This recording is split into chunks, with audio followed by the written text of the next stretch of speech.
Robert Bryce. Welcome to Dad Saves America. Pleasure to be with you, John.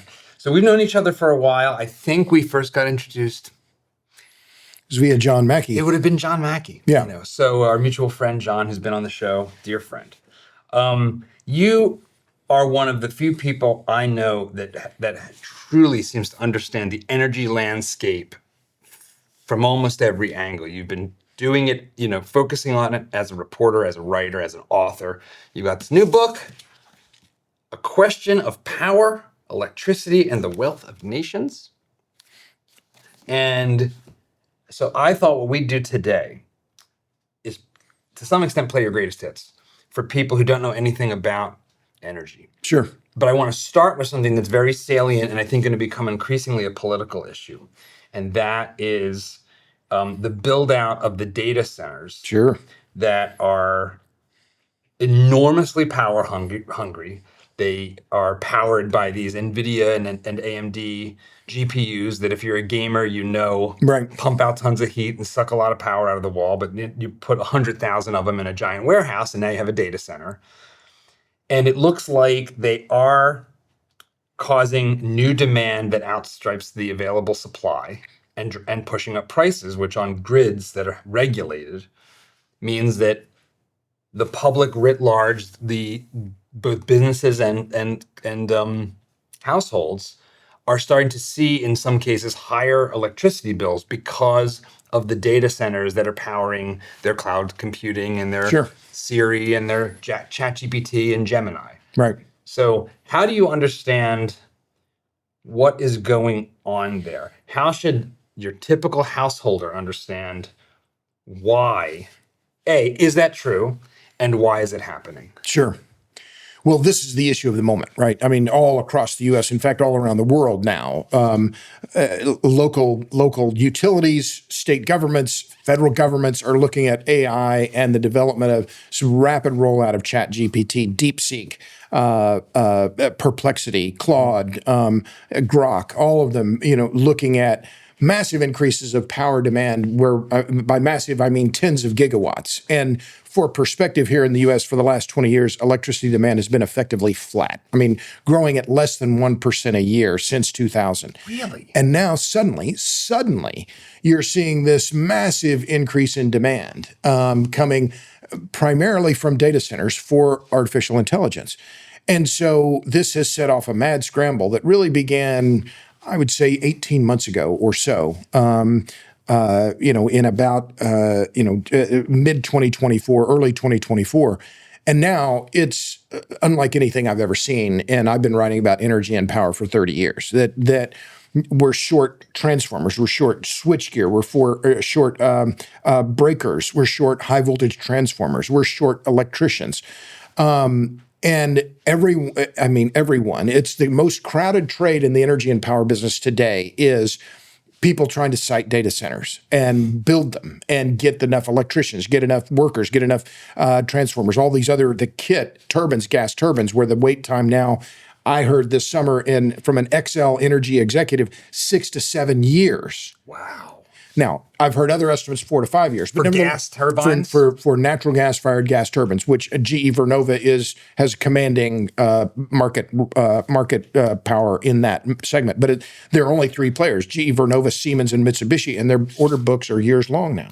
But back to your key point about your key question about cost. Well, and one layer just to add on to just the scope, the sense of size is, and I don't remember the exact numbers off the top of my head, but the most recent GDP data, I think, suggested that almost all of the GDP growth has been in the AI data center construction space. Exactly. Yeah. Like all of it. Like if you take out AI related spending stuff, there's been no GDP growth. And that's and then the numbers truly are staggering, John, in terms of the scale of the money that they're spending.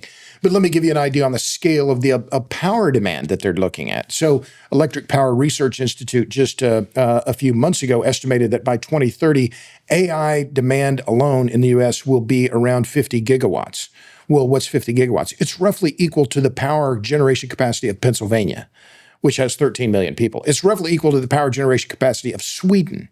Wow. So when you're talking about 50 gigawatts, I mean, this is an enormous number. We live in Texas, you and I, and the power generation capacity of Texas now is all in. Everything, solar, wind, batteries, nuclear, et cetera, is about 140 gigawatts. So, I mean, we're just talking about a massive amount of new demand that no one foresaw 2 or 3 years ago. And so what has this done? The knock-on effects, massive increases in demand for gas, natural gas, massive increases in suddenly real affection for nuclear energy, which was considered a dead industry just a few years ago. Yep. But back to your question about the consumer, which is what I really care about, right? What motivates me in my work, I care about the people who work for a living. And I mean work by turning wrenches, growing things, building things, fixing things, the people who have their names on their shirts at work. I love those people. And what are we seeing? Massive increases in electricity prices across the country. And in some places, like in New Jersey, we're seeing 20-30% increases just in the last few months. That's really? not Just in the last few months. Oh, yeah. And that's not now, you can't say that's all data centers, but part of it is. Part of it is this massive demand for new power availability. And part of it is the historical over-reliance on solar and wind and underdevelopment of dispatchable electricity generation sources like gas, nuclear, coal, et cetera. Okay, I'll keep this quick. Be sure to hit that like button, subscribe to the channel, and ring the bell so that you won't miss more Dad Saves America as our videos come out each week. And it also really helps us because when we reach out to guests, they look at how many subscribers there are to decide if they want to come on and share their ideas. So please subscribe to the channel. It really helps us out. And thanks for watching. Now, back to the show. At an event earlier this year that we were talking about before we started rolling, I met former Governor Rick Perry. And then I'm waiting at the Southwest Airlines to fly home from California. And we end up sitting next to each other and yapping up the whole flight back. Sure. Very affable. I mean, classic old school politician of just being such a magnetic personality. Sure. He's involved in a firm that I was reading you write about called Fermi. That's right. And the way you didn't put it very charitably, you're like, this firm is now worth something like $22 billion in market capitalization on the basis of the value of its IPO, and it has built nothing. It's not as Jim Cramer, who never met a stock he couldn't hype, he said it's not a business, it's a business plan. But it's indicative of the froth, and I would say irrational exuberance in this AI land rush, right? AI/power land rush. And so what is Fermi? I think their official name is Fermi America. But Rick Perry, former Secretary of Energy, former Texas governor, is one of the co-founders of this company. And I think their latest market cap is 12 billion, something like that. His stock holdings alone are worth $500 million. I mean, it's a remarkable story, but they don't have any tangible assets. They haven't moved any dirt. They're not actually building anything. They put out a business plan that said, we're going to build this massive power and data center complex near Amarillo. In fact, it's right next to Pantex, the nuclear facility outside of Amarillo. And they went public in October the 2nd, I think it was, or October 1st. They have a market cap of for just a business plan of billions of dollars. I mean, it's just, I've never seen anything like it. And So in that article on my Substack, I compared it to pets.com, right? We're in the middle of a craze. Now, how much of this is real and how much of it is just froth? Well, I wish I knew, right? But there is very clear and enormous power demand coming from the hyperscalers, the big tech firms, Google, Amazon, Meta, and Microsoft, tens of gigawatts. There's no doubt about that. Yeah. But are we in the middle of a bubble? Is it part of a bubble? I think so. When will it end? I wish I knew, because then I'd put my money down and figure out where to put the money. There's a diagram that's been floating around that a lot of people have noted, which shows what looks like circular financing going on between NVIDIA and OpenAI and AMD and Intel and Cloudflare. I forget. There's a set of firms and Oracle and Oracle, and they've all said, we're going to invest $300 billion here, and then we're going to turn around and take your $300 billion and give it back to you so you can build things. Which smells bubble. It does. Smells bubble, right? But I've talked to people who I admire and who I trust, and they say the AI change, the AI business, the AI revolution is one of the most important technological developments in our lifetimes. Are they right? I don't know. I mean, I use Perplexity, I use Grammarly, I use AI as a matter of course in my reporting, and it's impressive and getting more and more impressive almost by the day. So I don't doubt its power, but I also am just trying to be as sober as I can. I got no dog in the fight. I don't have money on any of them. I haven't invested in the nuclear companies. I am just as a reporter trying to figure out, okay, well, what's real here? Well, and I'm not trying to pick on Governor Perry because it's like it's. Oh, we can. It'll be fine. It's fine. I mean, he's a big boy. I do like him. I mean, and it's hey, God bless him if he can put out a business plan and people think it's worth $12 billion. That's interesting. Yeah. More power to him if it's all above board. Yeah, nice. More power to him. Exactly. More power to us. Power to the power guys. Yeah. I think the thing that this is pointing to, though, is it's pressurizing this issue that you've been writing about for years, which is the centrality of power, sure. of electricity. There's an economist named Julian Simon, who I know you know sure. about well. He's got a book called The Ultimate Resource. This is back in the 80s. He was doing battle with the still living to this day, but Paul Ehrlich. And still wrong, Paul Ehrlich. Yeah, the most perennially wrong person to ever be ever grace the Tonight Show. It's only been 60 years, but that's okay. He's lived a long time. So you've got this debate. Paul Ehrlich, biologist, author of The Population Bomb in I think 1968 or 69. A book sponsored by the Sierra Club, by the way. Yes. Co-architect in the Club of Rome of the China one-child policy. Advocate for essentially the destruction of humanity intentionally, reducing fertility on purpose because we're like a virus on the planet. Right. I mean, him and his ilk look at us that way. They use that kind of language. His foe intellectually at the time, and they actually made bets against each other, which Simon handily won, was Julian Simon. Yeah. Julian Simon says, no, people aren't just cattle that graze. We are creative. The human mind is the ultimate resource. The human mind turned this bubbling black poison into something useful. Into gasoline. Yeah. Into gasoline. And it's like, and my favorite example of sort of this sense is that gasoline that powers our cars used to be dumped in rivers because it was just a waste product in the production of kerosene for lamps. Right. So what is and isn't a resource is ever changing as we discover ways to do something useful to humans with, sure. with the things we have and build and then we create problems along the way. Simon calls energy a very particular kind of input or resource. It's sort of like the resource, the master resource. The master resource, the resource for resources. The thing. It's like so. Let's like just take that step back to that level. What does that mean? Why? How should I, as a normal person, as a dad, as a householder, as somebody paying bills, how should I understand what energy is? Well, let me. What's that old line in political relations or in interviews? Answer the question you wish you was asked, right? So energy, yes, broadly, energy. Energy is what fuels humans. This is what makes us more human. It is what allows us to quote another person, Teilhard de Chardin, to reach our ultimate potential, right? You'd look at people in the developing world who don't have electricity, don't have mobility, don't have transportation. They live in the dirt. Right? I've only been to India once. And what was so stunning there that I saw myself, people said, well, what do you really remember? And I said, I thought I knew what poverty was. I had no idea what poverty was, right? So the difference between the energy rich and the energy poor is obvious, right? And that energy we turn into wealth. But yes, energy, but the master resource increasingly, and in fact now it is very clear, electricity is the key to the economy, that electricity is the economy.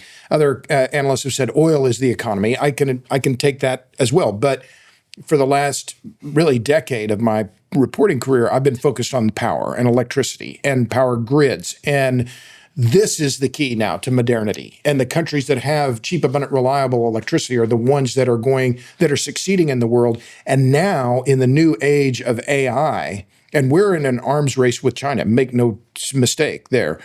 The ability to have cheap, abundant, reliable electricity to not only keep the economy going, but to now fuel this next technological era is absolutely key. So one other just quick point. So when I think about this, how do I think about the electric grid and where we are with electricity? The electric grid is the mother network. It is the most important energy system in our society. It is the master, it is the mother network. It is the network upon which all of our other key societal systems depend on. Traffic lights, hospitals, refineries, the list goes on. GPS, communications, all of those systems that define modernity all depend on electricity. And so we ignore the fragility and the importance of our power grid at our extreme peril. You've done both a documentary and then a series called Juiced about this, about electricity in particular. Sure. I did a video earlier this year in the immediate aftermath of the Spanish grid going down. Yeah. And I was very surprised because, this is Dad Saves America. This is sort of about another country, that it really, it got a lot of views and people were like, wow, I didn't really know any of this. And it is amazing how many things that we just fundamentally take for granted that we aren't taught about what the grid is, how it works. And I would like to actually get an introductory walkthrough of what the grid is. And then we can talk about some of the other stuff that's scary, like EMPs and transformers and the vulnerabilities and cyber attacks. There's all kinds of stuff that the grid exposes us to by its necessity. Sure. But what is the grid? Break down the parts of it from that connect. There is a thing called a power plant. Yeah. That produces electricity. And then there is me in my home at my outlet plugging in my charger from my iPhone or plugging in my refrigerator. And everything between there and there is the grid. Everything. Yes. But let me back up for just a second, and John, and just say what people forget, and it's a really good point about the fact that we take it for granted.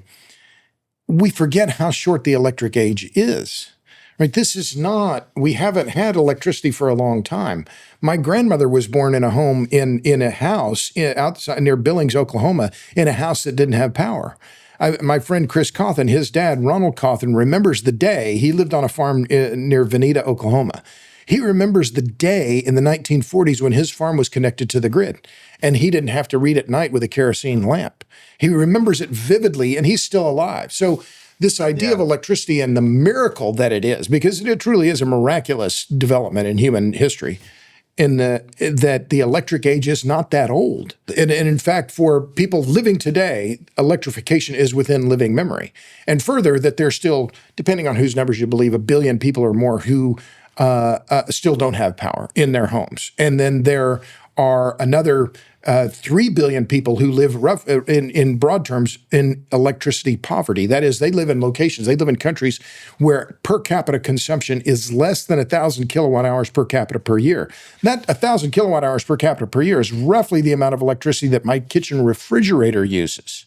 Right. So not only are we extraordinarily electricity rich in the United States and in Western countries, but the disparity between the electricity the rich and the electricity poor is staggering, and it is the most obvious and recognizable disparity in the world today. And it really is what defines the rich versus the poor countries. And this is a big theme in your book, and you've got this image, the image of the planet at night, which for a long time, as I started getting into all these big ideas and economics and whatnot, one of the most striking images is always North Korea, South Korea. North Korea, South Korea at night. You see this bright, lit up, electrified society in South Korea, and then a black void in North Korea. And how does Kim Jong-un do what he does? He keeps his people in the dark. He keeps them in the freaking dark. Well, it's easy to control them if they're in the dark and they don't have any access to any communications, no access to the internet, all of which depend on electricity. So he is a feudal lord because he's able to keep his people isolated in that way, right? And that was what, the bright lights, big city. Why did people leave the farms in America? Because of the bright lights in the big city that gave them freedom. Think about the importance of electricity at night or lighting at night for women and girls. Remember, for centuries, they wouldn't go out at night. I mean, for millennia, they wouldn't go out at night because of the danger of being assaulted, murdered, right? Well, so why were electric streetlights so important? Because it made cities safe at night for women. It gave them an opportunity to work in factories in the city and that they could be safe in the city. So it's just incredible how, as you point out, that we take it for granted. But back to your earlier question about, well, what is the grid? So everything that's attached to the electricity system is the grid. And my friend Steve Brick provides this very clear image, right? So you have the power plant, which, as you talked about, could be running on nuclear power, coal, gas, solar, wind, hydro, producing electrons, right? Either with a spinning system or with solar, with an the photovoltaic effect. But then that's moving electricity through wires, through transformers, through breakers, through switchgear, across towers into the outlet here or into these lights here. That's all the grid, right? It's an enormously complex system that runs on 60 cycles per second. And it's just kind of difficult in Europe. It's 50 cycles, but it's difficult to imagine. It is considered the world's biggest machine. It is also very clearly one of the world's most complex machines. This is one of the things about the grid that I'd never heard until looking into this and meeting people like you, that it is like a single machine because it has to run synchronized. And it's a miracle that it does. So what does that mean? What does it mean 60 cycles per second, 60 hertz? Right.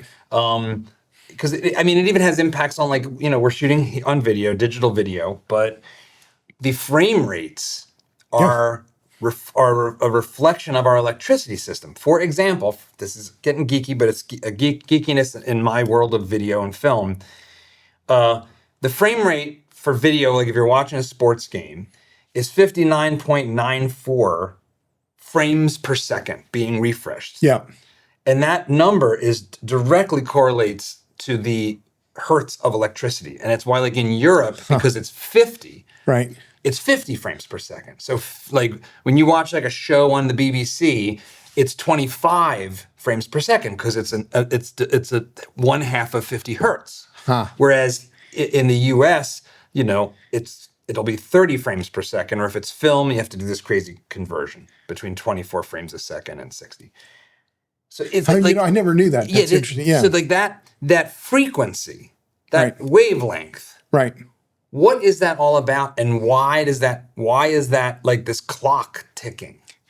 Yeah. Okay. So I know electricity pretty well, but when you start getting into the physics of the system, there's a great British analyst who, by the way, was at the ARC conference in London in February, Catherine Porter, who is fantastic. I mean, she's a genius level explainer of what the grid is and how it works, and did a great piece, by the way, on the Spanish blackouts and what caused it.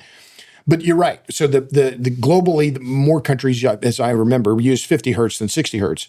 But let me take you back to the idea of the grid and how it developed.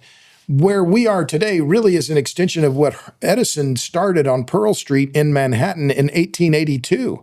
I mean, really the entirety of that design that he came up with back then is still the way we use it today, which is an alternating current. Well, his system was DC, which was direct current, right? So there's no oscillation. And then there was Westinghouse that was alternating. Westinghouse, and it was clear that we went to alternating current because it was you could transmit the power further with less loss of power along the way. And so that was a key development. Edison used DC. We use AC because of our ability to move the electricity and move the juice from one place to another. And so that system that we have, and you asked about, synchronization. So let's go back to Winter Storm Uri here in Texas and in 2021, 4 years ago now. The big Texas freeze. There was a possibility of the ERCOT grid going black. I mean, it came within a few seconds of collapsing completely. Okay. So there was talk in the aftermath about, well, what would have happened if the Texas grid had gone dark? Well, you have to go through what's called black start, which means you isolate parts of the grid, you get it up and running at 60 hertz, and then you bring on other generators so that they can be synchronized with that existing heartbeat of 60 hertz per second, right? And you can only do it gradually. But as I said before, it's a miracle it all works. It is just stunning that the damn thing works, given the complexity and given that it all has to be tuned to this same heartbeat of 60 beats per second. And you can't just add it willy-nilly. No, it all has to be tuned together. And so that black start was an example of, well, okay, so what happens if things fall apart, right? And things do fall apart. Well, one of the things that was so dangerous, was so eye-opening after the Winter Storm Uri was a lot of these units, which are power plants, that are usually big diesel gensets, a lot of them didn't have enough fuel to act as black start units. So you couldn't start them. So you didn't have enough juice to start them. But that idea that anytime now you start a new generator, if there's a sudden surge in power plants go off, when they come back on, it takes for them a little while to synchronize themselves to the existing grid's heartbeat, if that makes sense. Yeah, so you have this sort of circulatory system. Yeah. That is moving in synchronized and has to stay within a fairly narrow band, as I understand it. Very narrow. Of frequency in order for it to work and not literally blow things up on the grid. And that's what happened in Spain, was that you had too much these inverter-based resources, which means solar and wind.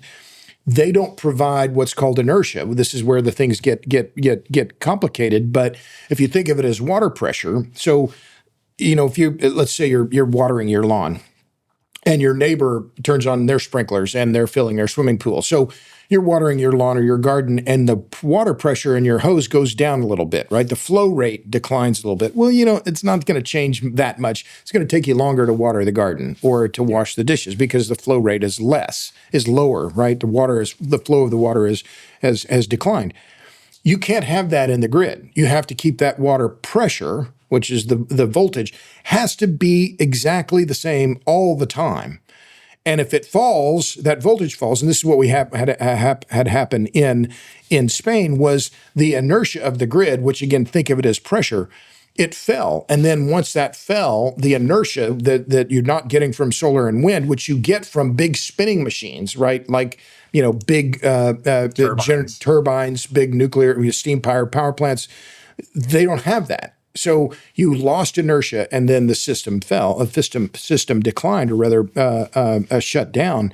But again, that's an example of this sensitivity and the fragility of the system, right? So unlike the water is engineers like to think of it. I do too, of electricity as water. But the difference is on the power grid, you can't change. You have to keep that pressure, that water pressure, exactly the same all the time. One of the things that this was one of these weird details of the way the electricity grid works that I didn't know about, which was that it almost seems like an accident that one of the buffers that keeps things sort of stable, because there's going to be disruptions, right? I mean, when you drive down the street and you look at the electricity poles in your neighborhood, and you think all of this is essentially one interconnected machine that has to stay running all the time. And then you see like a line gets taken down during a storm. Like we just had a big heavy rain and 2 trees on my property fell. This stuff's happening all the time. So I guess the physical turbines, these giant heavy things, if they're disrupted, they keep spinning for a while. And that ends up being this like inertia, literally, like in physics. Right. That keeps the grid from being destabilized. Right. And I'd never encountered that before. I had no idea that spinning mechanism and the fact that, if you spin your bicycle tire, spin it, and then you stop, it keeps spinning. That's inertia. Yeah. That's actually an essential piece of keeping our electricity running and functional. Well, and we started talking about AI and data centers, and so I've written 6 books. In my 5th book, I went back and did a smaller, faster, lighter, denser, cheaper. I did a deep dive into the age of computers. When ENIAC, which was the first general purpose computer, was turned on in Philadelphia at the University of Pennsylvania, it drew so much power that it dimmed the lights in that part of Philadelphia for a few seconds, right? Because of the massive amount of power it drew, right? Which It's like that scene from Christmas Vacation where he plugs in the lights on the house. And so, what is happening is, you have a massive new demand coming onto the grid, and the lights dim because the generator with the power plant, suddenly that new amount of load has slowed the rotation of the generation of the flywheel in the power plant. wow, I didn't know And that. so it slows. Why did it slow? It slows slightly because it's adapting to new demand, right? So it's as though, imagine you're driving on the highway and you're in a headwind and suddenly there's a strong burst. Well, your car slows down a little bit, but then the engine revs up a little more to get you back up to cruise control speed or whatever. Same thing with why the lights dim when you have big new demand come online, is that at the power plant or on the system itself, where that inertia has suddenly taken a slight hit and it has to catch up. Is it But think about these electrons that are moving. They don't move quite at the speed of light. They move slower than the speed of light. But you think of those electrons are actually catching up, right? They got kind of slowed down a little bit, and then they're like, oh, we got to get back together. I imagine that the slowdown, the demand causing slowdown just has to do with the fact that electricity is produced by friction. So like motion, like it's, I mean, I know, like I quickly sound like a child because I have a child, like, not, like but Richard, I keep trying to get down to like, well, how are those electrons moving? And so we've got this thing that is spinning. But Richard Feynman describes it almost exactly that same way. You think, well, it's childish. And he was asked to explain it one time, and he said, well, something moves over here, and so it moves over here. I mean, he was like, well, what happens in between? Well, I don't know, right? But he used that same analogy, right, of something spinning over here, and it makes it move over here. So, and it is both simple and insanely complicated. And as I said, it's a miracle that it works. But I think that, for me, the big picture now is, so where does all this go? And I'm trying to think as I'm doing my reporting about, okay, we have to think about China and AI. We have to think about China and CO2. But what do we have to think about here in the U.S.? It's grid security and making sure. You mentioned the transformers being damaged. Well, we've had a couple of instances now in the last 15 years where some, unknown local yokels, somebody went to large transformer stations and shot them up with high power firearms. They're never caught. Well, that's a vulnerability, a strategic vulnerability for the entire U.S. grid, because those transformers are, we see them all the time. So there's an overall vulnerability that I think we have to deal with. But then the other thing that I think is worth talking about as well is, when we think about AI and the grid, what is happening? All of this new demand for AI is going to be fueled with natural gas. I'm pro natural gas, but we're making the grid too dependent on natural gas, and closing coal plants and making the grid more vulnerable because of all the solar and wind that's online. So all of these things have to be grappled with in a system that complex. We have more than 3,000 different electricity providers in America. 3,000. And they all somehow it all works again. Well, I want to flesh out some of the component parts before we get to some of these macro issues and go deeper into them, like China and like the role of these so-called renewables, or as unreliables, as some people might call them. As Alex Epstein likes to call them. So one piece of the puzzle is that, okay, so you've got power plants that have historically involved big moving turbines with inertia going at a rate that produces a frequency, 60 hertz here in the US, that needs to be maintained to plug in and for all to work. It's a highway, everybody's going 60 miles an hour. If you want to get on the highway, you've got to get up to speed and get up to 60. And stay there. And not, because not 58, not 62. Can't have any of that traffic, no rubbernecking, none of that stuff. In control systems, they actually have the hertz of the system. They will display it. I've been in several in the RTOs in New York and in Texas. They display that frequency to 3 digits. Right, it's not just 60; it's 59.959, and they keep that. That's the biggest display in the whole room. So that's the generation, and that's like the heartbeat.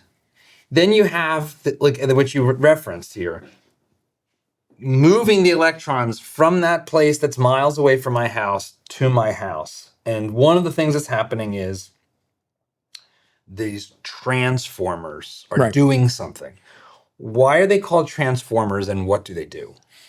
They change the voltage from the power plant to the distribution or transmission system, and they either convert the voltage up or they convert it down. And this was Westinghouse's great contribution. One of the great industrialists in American history, George Westinghouse, understood this and was one of the early developers and commercializers of the transformer. And so before there's a movie about Edison versus Westinghouse called Current Wars. Yeah, right. Talks about and this. Edison was in favor of DC, and Westinghouse said no, AC is the way to go. And so you had in the history of electricity in America, Westinghouse made a transformative contribution by putting a transformer system in Niagara Falls and conveying that power to Buffalo.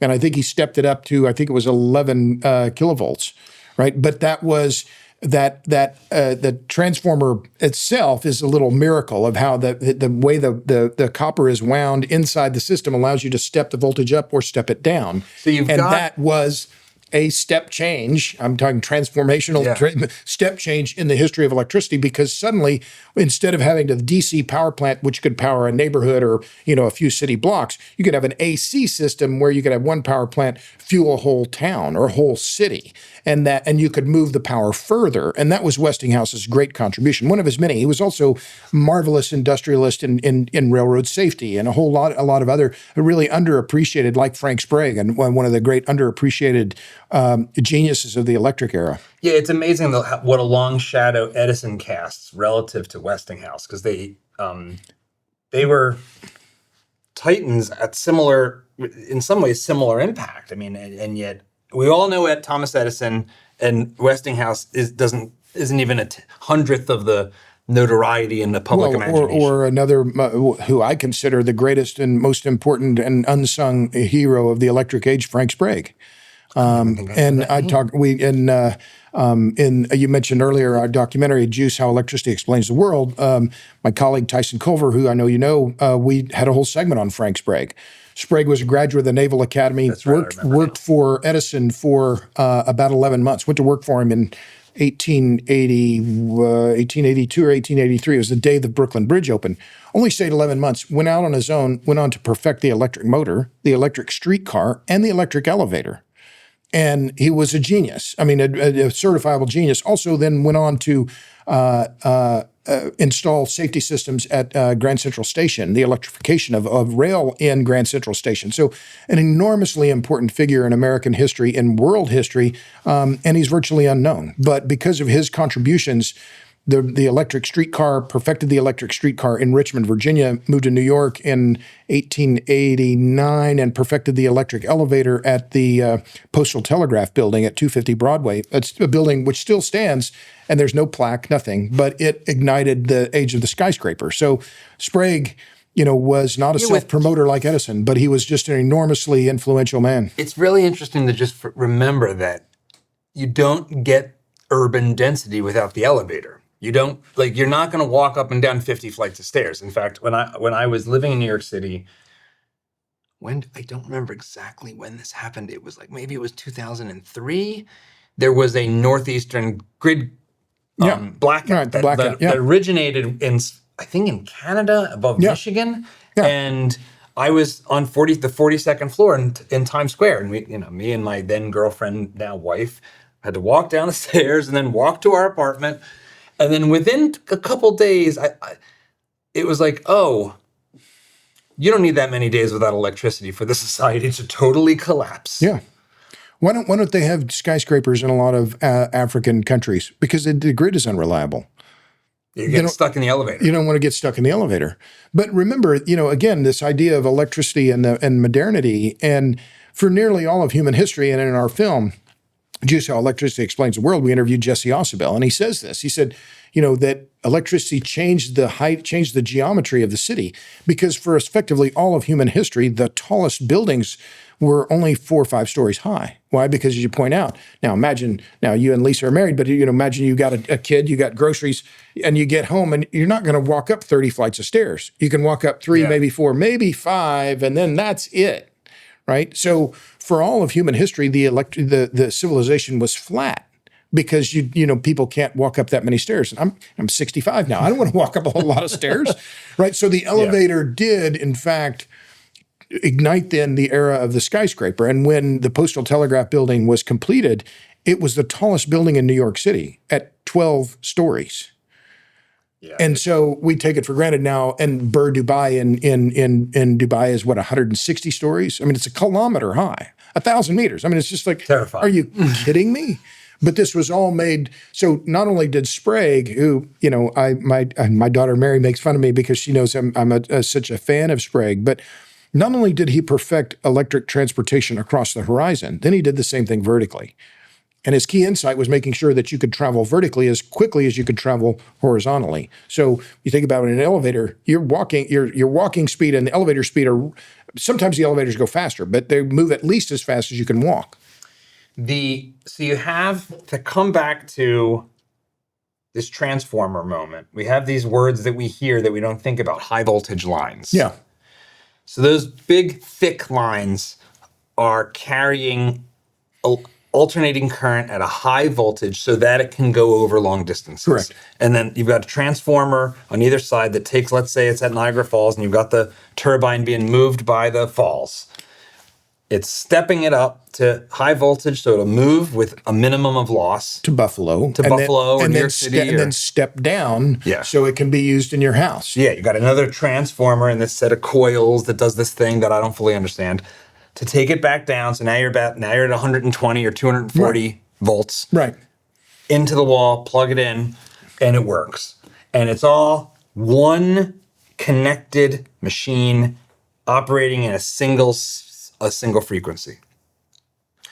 And think about it, now theoretically, I've thought about this a fair amount, but I could, in theory, if I were small enough, I could just jump through the outlet here and end up on the beach in Santa Monica. Now, Texas is not interconnected perfectly with the rest of the grid, but we do have a couple of interconnections. But think about that, that the system as a whole in the United States, it's not perfectly interconnected, and Texas is somewhat islanded, but yeah, and that all really starts with Edison and Pearl Street in 1882, that basic model of central power plant because before that you'd have a power plant with one house, right? Edison's idea was, no, I'm going to have, and he charged per light bulb. He called them lamps. And what was Edison selling? He was selling light. And then the big change was then they realized with Sprague, effectively after the development of the electric motor, then they became not just lighting companies, it became power companies, because then they were selling power, which for manufacturers, you want something that spins, so you can turn a belt, so you can turn a lathe, turn a drill. Yeah. So and it's like it's easy to forget some of these things, even though they're like in our consciousness publicly. It's like Edison, General Electric, the light bulb, the tungsten light bulb is that image of Edison. We have then this system. And there's this idea of base load. Yeah. What is that? And how does the stack of energy sources work? Because, even as I was coming to the office today and get my head into this conversation, I was listening to a video about how the cost of electricity has been mapped. And I know you've pointed to this work. Societies with more wind and solar have higher electric costs across the board. So if you put and this is very controversial, right? And they've mapped it in states. In some states like Iowa, they have high wind and their costs are lower. But you look at Germany, you look at Spain, you look at Australia, you look at Britain. As the penetration of these weather-dependent generation sources has increased, their power prices have increased. What a coincidence that is. So I think one of the things that seems like that I needed to understand why wind and solar are so challenging was this idea of base load. So What is that, and how do you get it, and why is base load important for how everything works in our society? Sure. Well, I want to come back to solar and wind. I hope we can and talk about land use, because this is the other key issue with weather-dependent generation.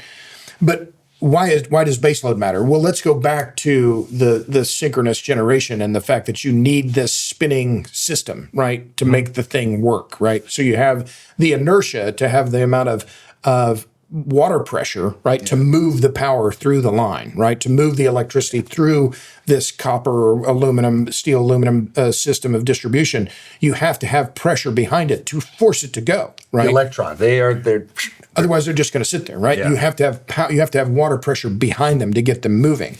So what do we consider baseload? Well, nuclear would be one of the ultimate sources of baseload. You put the nuclear plant online, it runs full out, and it'll run for 2 years without slowing down until they need to refuel.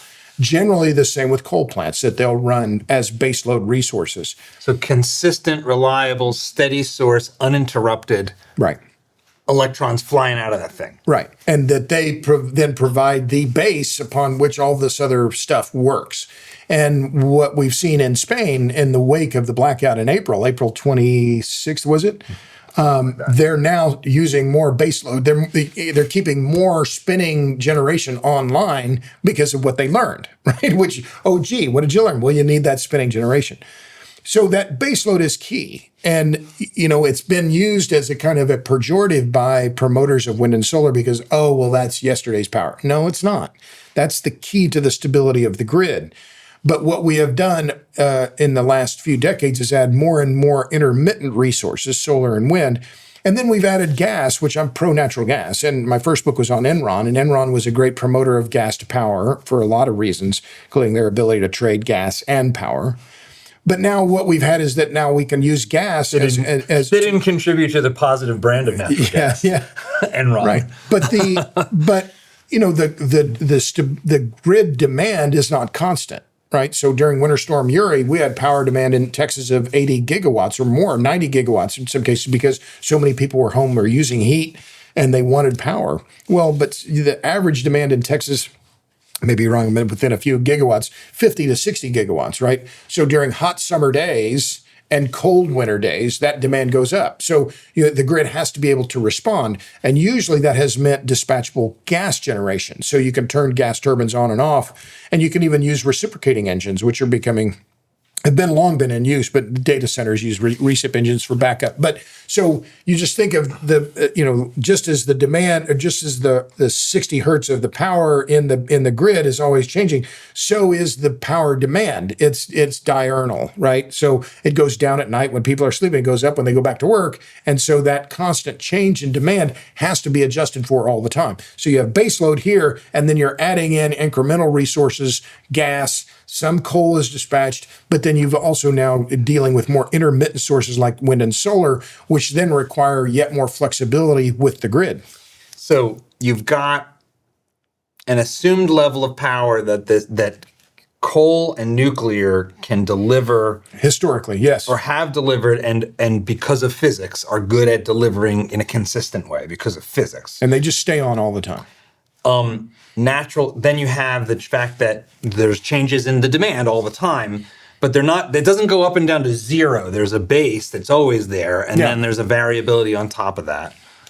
And gas turbines you can turn them on and off more easily. Is that the basic, they can be spun up to address the power and then pulled back on in more easily than nuclear or than coal? Yeah. Yeah, generally speaking, yes.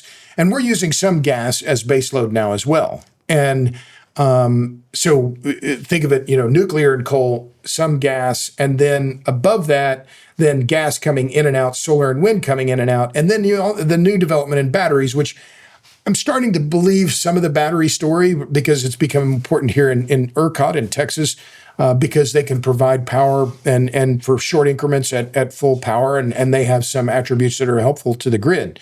But when the grid planners, grid operators have to plan for the deepest, darkest days of winter, the deepest, darkest days after hurricanes, they have to be ready to deploy at full power to make the system resilient. And this is one of the things that I think is, we've alluded to it and mentioned it before, but the system is becoming more fragile because of all this addition of more weather-dependent generation, and that was what we saw in Spain. So you have this idea that of peak load. So we've been talking about base load Yeah. and variables, but then you have peak load, which is a term that we can use in a lot of different contexts. But I wonder if it even originates with electricity. But so what is peak load? Sure. Well, peak load is the amount of power that's demanded when here in Texas it gets to 100 degrees on July 19th, my birthday. And so power demand on those days will reach, and I think the recent peak is in 80, 90, less than 90 gigawatts. But then at night, once it cools off, that demand will slack down to, 60, 70 gigawatts. But the grid has to be able to handle those times of peak demand, because that is when everyone is turning on their air conditioners and the system has to be able to respond. So that is when you see more of these peaking resources. Some batteries, there's an interesting company based in Houston called Enchanted Rock that uses reciprocating gas-fired engines that they'll fire up to meet that demand in ERCOT during the maybe a few minutes, a few hours when peak demand, when load is peaking, and that is when the power prices are highest in the ERCOT, which is a energy-only market.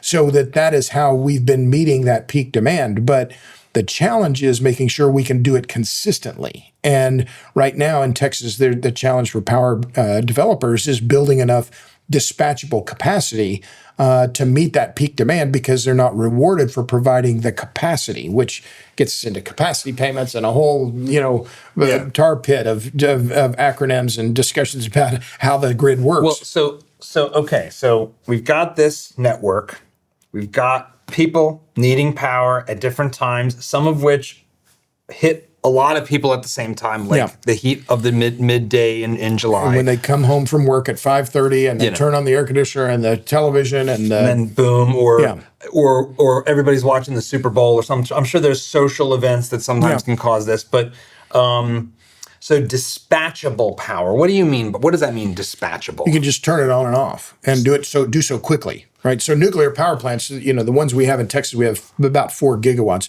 These are massive machines. They're 1,000, 1,100 gigawatts or 1,100 megawatts each. You don't want to be turning them up and down, because once they get going, they just want to keep spinning. They want to keep going, right? But if you have, let's say, because of inertia and because of all the other because of inertia, just the cost on the system, right, of just running it up and down. Whereas if you have, let's say, a bank of, one of the things that's kind of promising is you have a data center, you're Microsoft, and they've done this, I think, in South Dakota. They build a data center, we'll just say 20 megawatts. Well, they have 20 megawatts of backup diesel gen sets, or they may be fueled with natural gas. Well, so that's 20 megawatts of power, that availability, power capacity, that the data center may not need all the time. So if the power demand in that region spikes, you could take that 20 megawatts of capacity at maybe 10 2-megawatt gen sets, but you could turn them all on at once to help meet that peak demand. So that's an example of a dispatchable resource. And data centers now, you look at anyone that you see, they all have their own backup supply. They all have their own backup system of power generation to make sure they can keep that silicon lit, keep those computers going, even if the grid fails. So one of the things, we have this sort of gets us now into the crux of the talk of energy transition. Yeah. And which is all well, I want to get... Can I just cut to the chase here? It's it's always been There is no energy transition. It's a marketing term, like renewable, like green energy, like, clean energy. It's all marketing. So yeah, let's cut right to that. So what I happen to think that most of the talk about the catastrophic disaster from CO2 emissions is overblown, but we're not going to, in this conversation, try to adjudicate that. It is what it is. Believe what you believe, viewer, and we'll deal with that another time. But the fact is, there is a desire, there is a belief among some people that we need to move to non-hydrocarbon-based, non-emitting energy sources, and hence transition to clean energy. Yeah, with air quotes. So what's going on there? What is meant by that, and what's reality? Well, the reality is that particularly here in the US and in Western Europe, we've seen a very effective, and give them credit, an enormously effective and enormously well-funded propaganda campaign. And I don't use propaganda lightly, but a propaganda campaign funded by some of the richest people, largely by some of the richest people in the world, including Jeff Bezos, Laurene Powell Jobs, John Doerr among them, to fund these NGOs, climate activist groups, to push this concept of the energy transition. I'll cut ahead. There is no energy transition. Yes, we're adding more alternative energy, wind and solar. Those additions of those wind and solar capacity, that generation, has not displaced effectively significant quantities of hydrocarbons in the global marketplace. Today, we're still using roughly 30 times more hydrocarbons globally than we are wind and solar. And I can point you to the numbers, and I've published this many times on my Substack, robertbryce.substack.com. That the growth of hydrocarbons has been outstripping the growth in wind and solar consistently, not just for a few years, but for decades. So what's going on? Why have we been inundated with this propaganda around the energy transition? It's money, John. It's always about money. It's always about money. Who stands to profit? Cui bono? And so we've had this effort to and been very effective in some locations, California, in Britain, in Australia, in Germany. Very well funded, very powerful interests pushing this idea of the energy transition, saying we have to quit using coal, oil, and natural gas, quit using hydrocarbons. I don't call them fossil fuels. Quit using hydrocarbons because of climate change.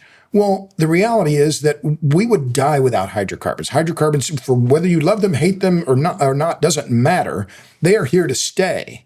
And so the entire notion of the energy transition is a made-up political effort by very well-funded, very powerful interests to both push this catastrophist narrative around climate change, but further to push the economic interests of big banks, big law firms, big corporations, and big NGOs to make money by deploying wind, solar, and batteries. I think it's just that simple. And that's not a cynical view. I've been reporting on this for a very long time. When you look at who makes money off of this idea, big banks, big law firms, big NGOs, and big corporations. There's no charity here. But Robert, I heard that China, with their efficient autocracy, is like leading the charge on the energy transition. Oh, now you're singing from my hymnal, right? This is what we've heard over and over and over again. But their BYD is doing the electric cars like crazy, and all of the solar panels in the world are getting made, I guess, by Uyghur slaves, but so be it. Ignore the genocide in Xinjiang, where solar panels and solar modules are coming from. Ignore that. Bill McKibben in his book doesn't even mention the word genocide. That's okay, because look, we can have Queers for Palestine. We can have communist justice powered by slavery. In the postmodern world, hypocrisy doesn't exist because there's no such thing as truth. So let's live in their world where there's no such thing as truth, except that China's leading the energy transition. So what's wrong there? I'm sorry, it's just plain bullshit. It's just not true. If you look, in fact, I'm working on an article about this right now, and I've written a lot about China, and I've written a lot about the coal business. Coal demand globally continues to rise inexorably, and I've been writing about it now for more than 15 years, about what is happening in the coal business. And so let's step back to this idea of China and the rest of it. Why are so many countries, including China and India, building so much coal-fired capacity? Well, it's obvious. Coal, for what love it or hate it, doesn't matter. For those countries, they're looking at coal as an abundant resource. It's cheap. The deposits are widespread geographically. It provides energy security, and the technology needed to build coal plants, whether they're subcritical, supercritical, et cetera, widely available. And you don't even need any special technology to store the coal. You can throw it out on the ground. You don't need a pipe. So for a country like Bangladesh, like Vietnam, countries that are building coal-fired power plants, this is what they're looking at, the universe of options: coal, gas, nuclear, wind, solar, and they're looking at coal and saying, well, we want to build coal. Indonesia. I mean, one of the things that, to that point of storage, and we'll come back to it and talk about batteries later. But sure. It's easy to just forget the basic kind of physics thing of potential energy. Like that that little block of coal is sitting there, and that is potential energy. It's energy stored in a non-volatile form. And that is super awesome.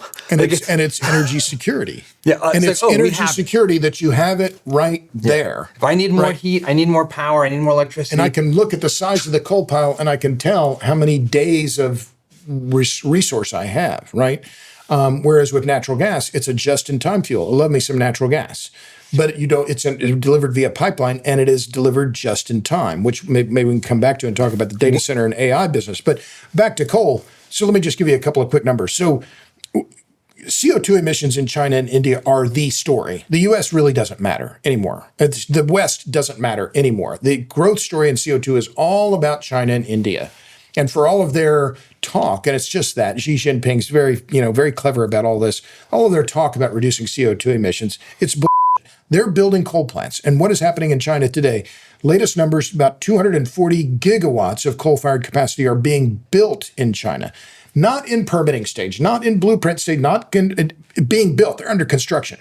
So for reference, that 240 gigawatts is larger than the entire coal fleet in the U.S., which is less than about 190 gigawatts. So China is building in new coal plants more capacity than all of the coal power of the entire United States. That's right. And when they finish this 240 gigawatts of new capacity, their coal fleet in China will be roughly 1.3 terawatts, 1.3 million megawatts. It will be China's coal fleet will be as large as the entire electric grid in the United States.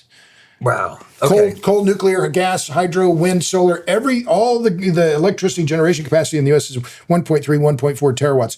China's coal capacity will be the equivalent size of the entire U.S. grid. So this idea, we're going to solve climate change and energy transition, electrify everything, the Sierra Club crowd, offshore wind, solar batteries. It's a grift. It's a grift when we look at the global story and see what is really happening in China and in India and other countries around the world. They're going to build coal plants. Why? Because they know what we've already talked about. Electricity is the key to modernity, and they're not going to do without it. So you have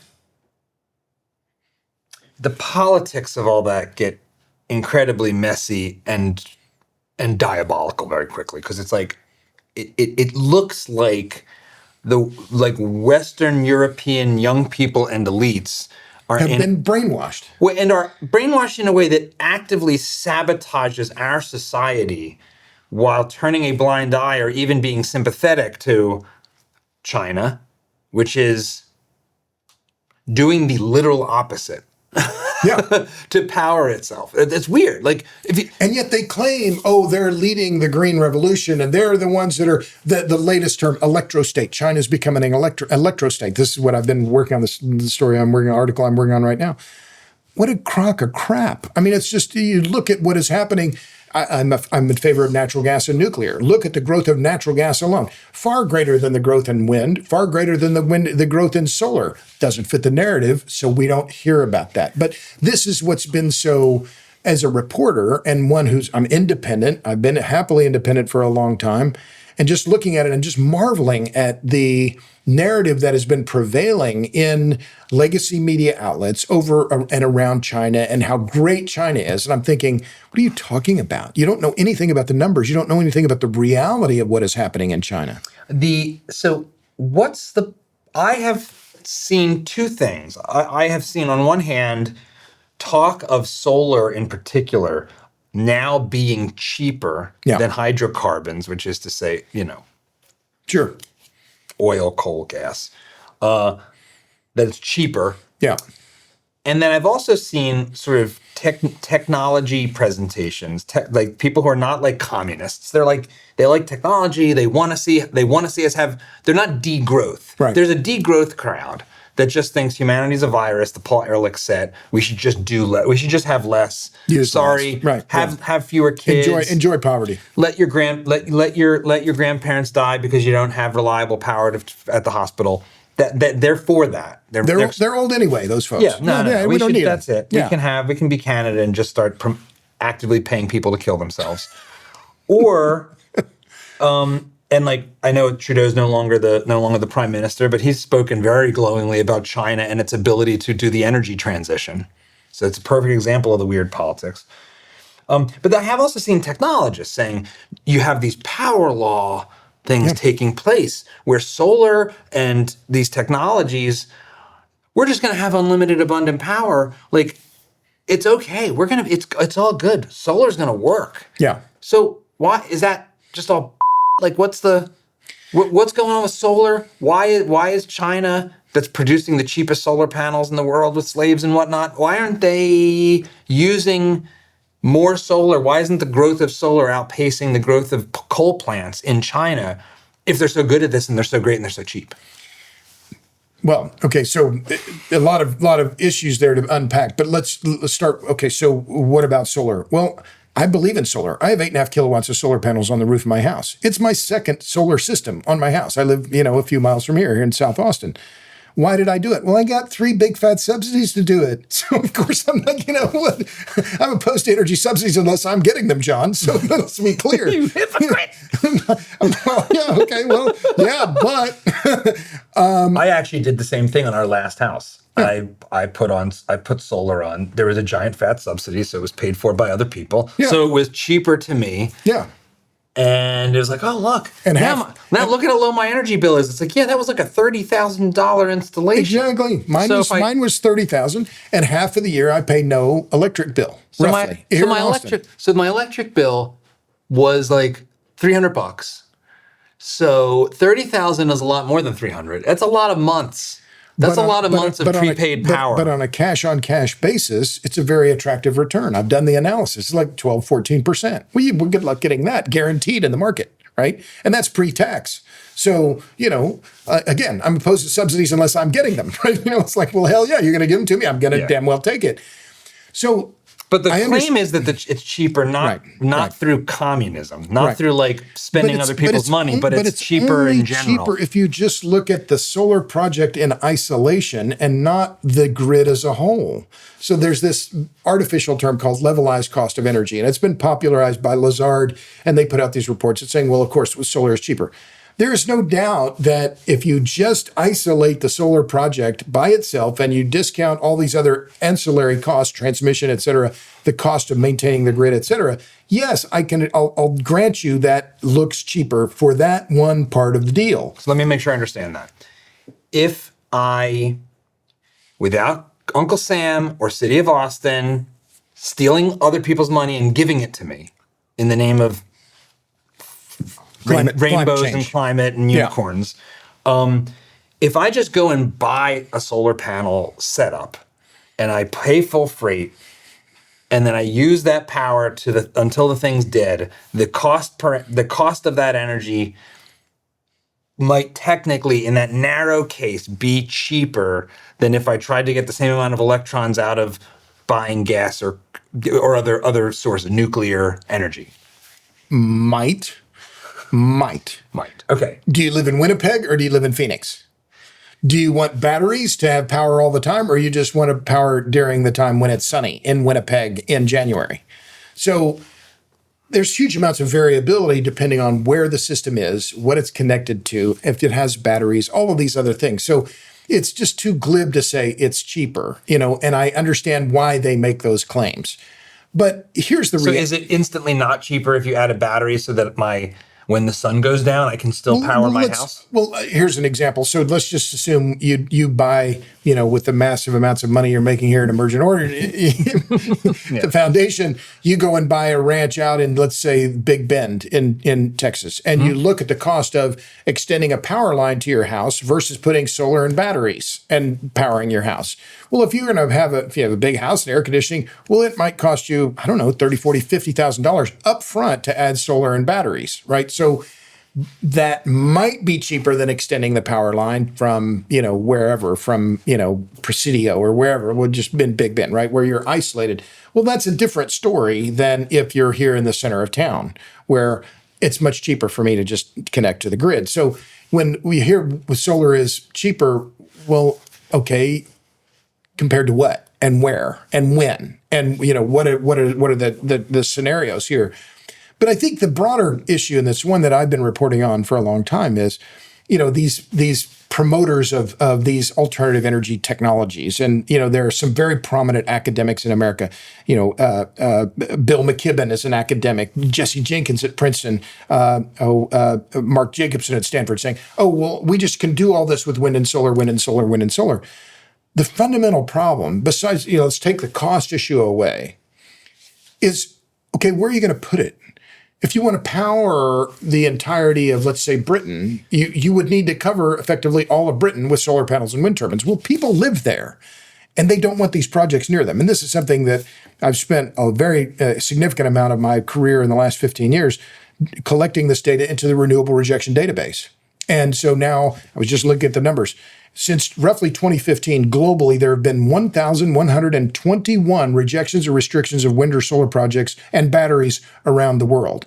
To bring it up to date, between January of 2025 and October of 25, in England, Ireland, and Scotland alone, just in this 10-month period, there have been 53 rejections or restrictions of solar and wind. What does that mean? What does that mean, rejected? Rejected by who to who? Local communities, local councils, local governments saying, we don't want to cover our farmland, our ancestral land, our cultural heritage land with wind and solar projects. And this is happening all around the world. And of course, it doesn't fit the narrative. And you see, these activists, and McKibben may be the most aggressive and vocal promoter of this idea. Oh, well, we can just put it out there, out there in Trump land. We'll just put it out there where, those Trump voters or those hillbillies, we'll put it out there, and we'll cover tens of square miles with solar panels. Well, it's easy to do it if you're in China, where their land use policies are somewhat different than they are here in the U.S. This is why these people like it. You can just plow over personal property rights and the rest of it. But for all of this promotion around alt energy, and I don't call it clean, I don't call it green, I don't call it renewable, it's alternative energy. The fundamental problem is land use. And this is something that these land use conflicts are raging all over the world. And in fact, just in the last day or so in Australia, the Institute for Public Affairs there has released their own renewable database. They have 150 examples of community-led opposition to wind and solar projects and battery and transmission projects in Australia. So this is why natural gas and nuclear are so important, because they have small footprints. And you could put them near loads. So the difference with solar and wind is the best resources are far from town. So not only do they require a lot of acreage, a lot of hectares, a lot of land, you have to build transmission to connect them. So, this idea of solar is cheaper. Okay, well, compared to what? But then it's always about three things. Where are you going to put it? How are you going to connect it? How are you going to pay for it? And where are you going to put it, I've documented it over and over again, from Maine to Hawaii, from Greece to Ireland. Local people are saying, we don't want these projects. Take them where the sun doesn't shine, the wind doesn't blow. We don't want them here. Where the sun doesn't shine and the wind doesn't blow, I think that's called Germany. Right? So this is one of the things that's really weird. Germany went whole hog into this stuff. And their power prices are among the highest in Europe. Among the highest in Europe. They don't get a ton of sun. Among the highest in the world, yeah. They don't get a ton of sun. No. I seem to recall, that Germany was this place where engineering reigned supreme. And how did this happen? How did the Germans, the engineers of the world, become, physics deniers, and weather deniers? And they're blowing up their nuclear plants. Yeah, they're actively destroying them, just like in California and, I don't know. My son Jacob lives in Berlin, loves Berlin. He's not crazy about the Germans. I don't know. They'll all be Syrians before long, so don't worry about it. But does he like the Islamic call to prayer? Because that's coming. But it is a remarkable delusion that is underway, collective delusion. And it's not unique to Germany. You see it in Australia. You see it to some degree in Canada with the federal government. You see it definitely in Britain with Canada, another hotbed of sunshine. Right, with Keir Starmer and the Labour government in Britain. This insistence that alt energy is going to be the salvation and that we have to do something on climate change. I mentioned the IPA. They invited me, and I went to Australia for a couple of weeks in June with my wife Lauren, and did several speaking engagements, and I just kept asking, what is wrong with you? I mean, truly, what is wrong with you people? You have some of the world's best coal resources. You have more uranium than any other country in the world, and yet you won't build coal plants. You're killing your coal plants, and you won't build nuclear plants. But there's this, it's not unique to Germany, although I think in Germany, this collective delusion is stronger, which I think has something to do with their collective guilt around World War II and so on, but that somehow they're going to lead the way and that they're going to show the rest of the world how to decarbonize.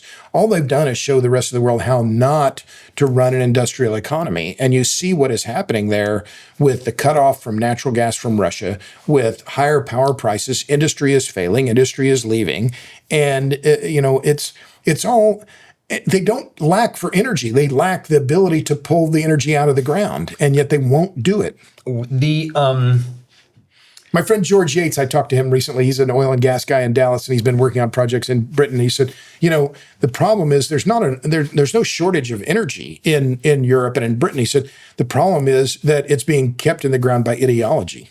And I thought that was a really interesting point. That it's not. There's nothing. Technically, there's nothing in geologic terms that is keeping them energy poor. It's ideology that's keeping them energy poor. I have never been able to square or escape the fundamental hypocrisy on the climate change story around nuclear energy. Yeah. Because if you don't want to depopulate the planet,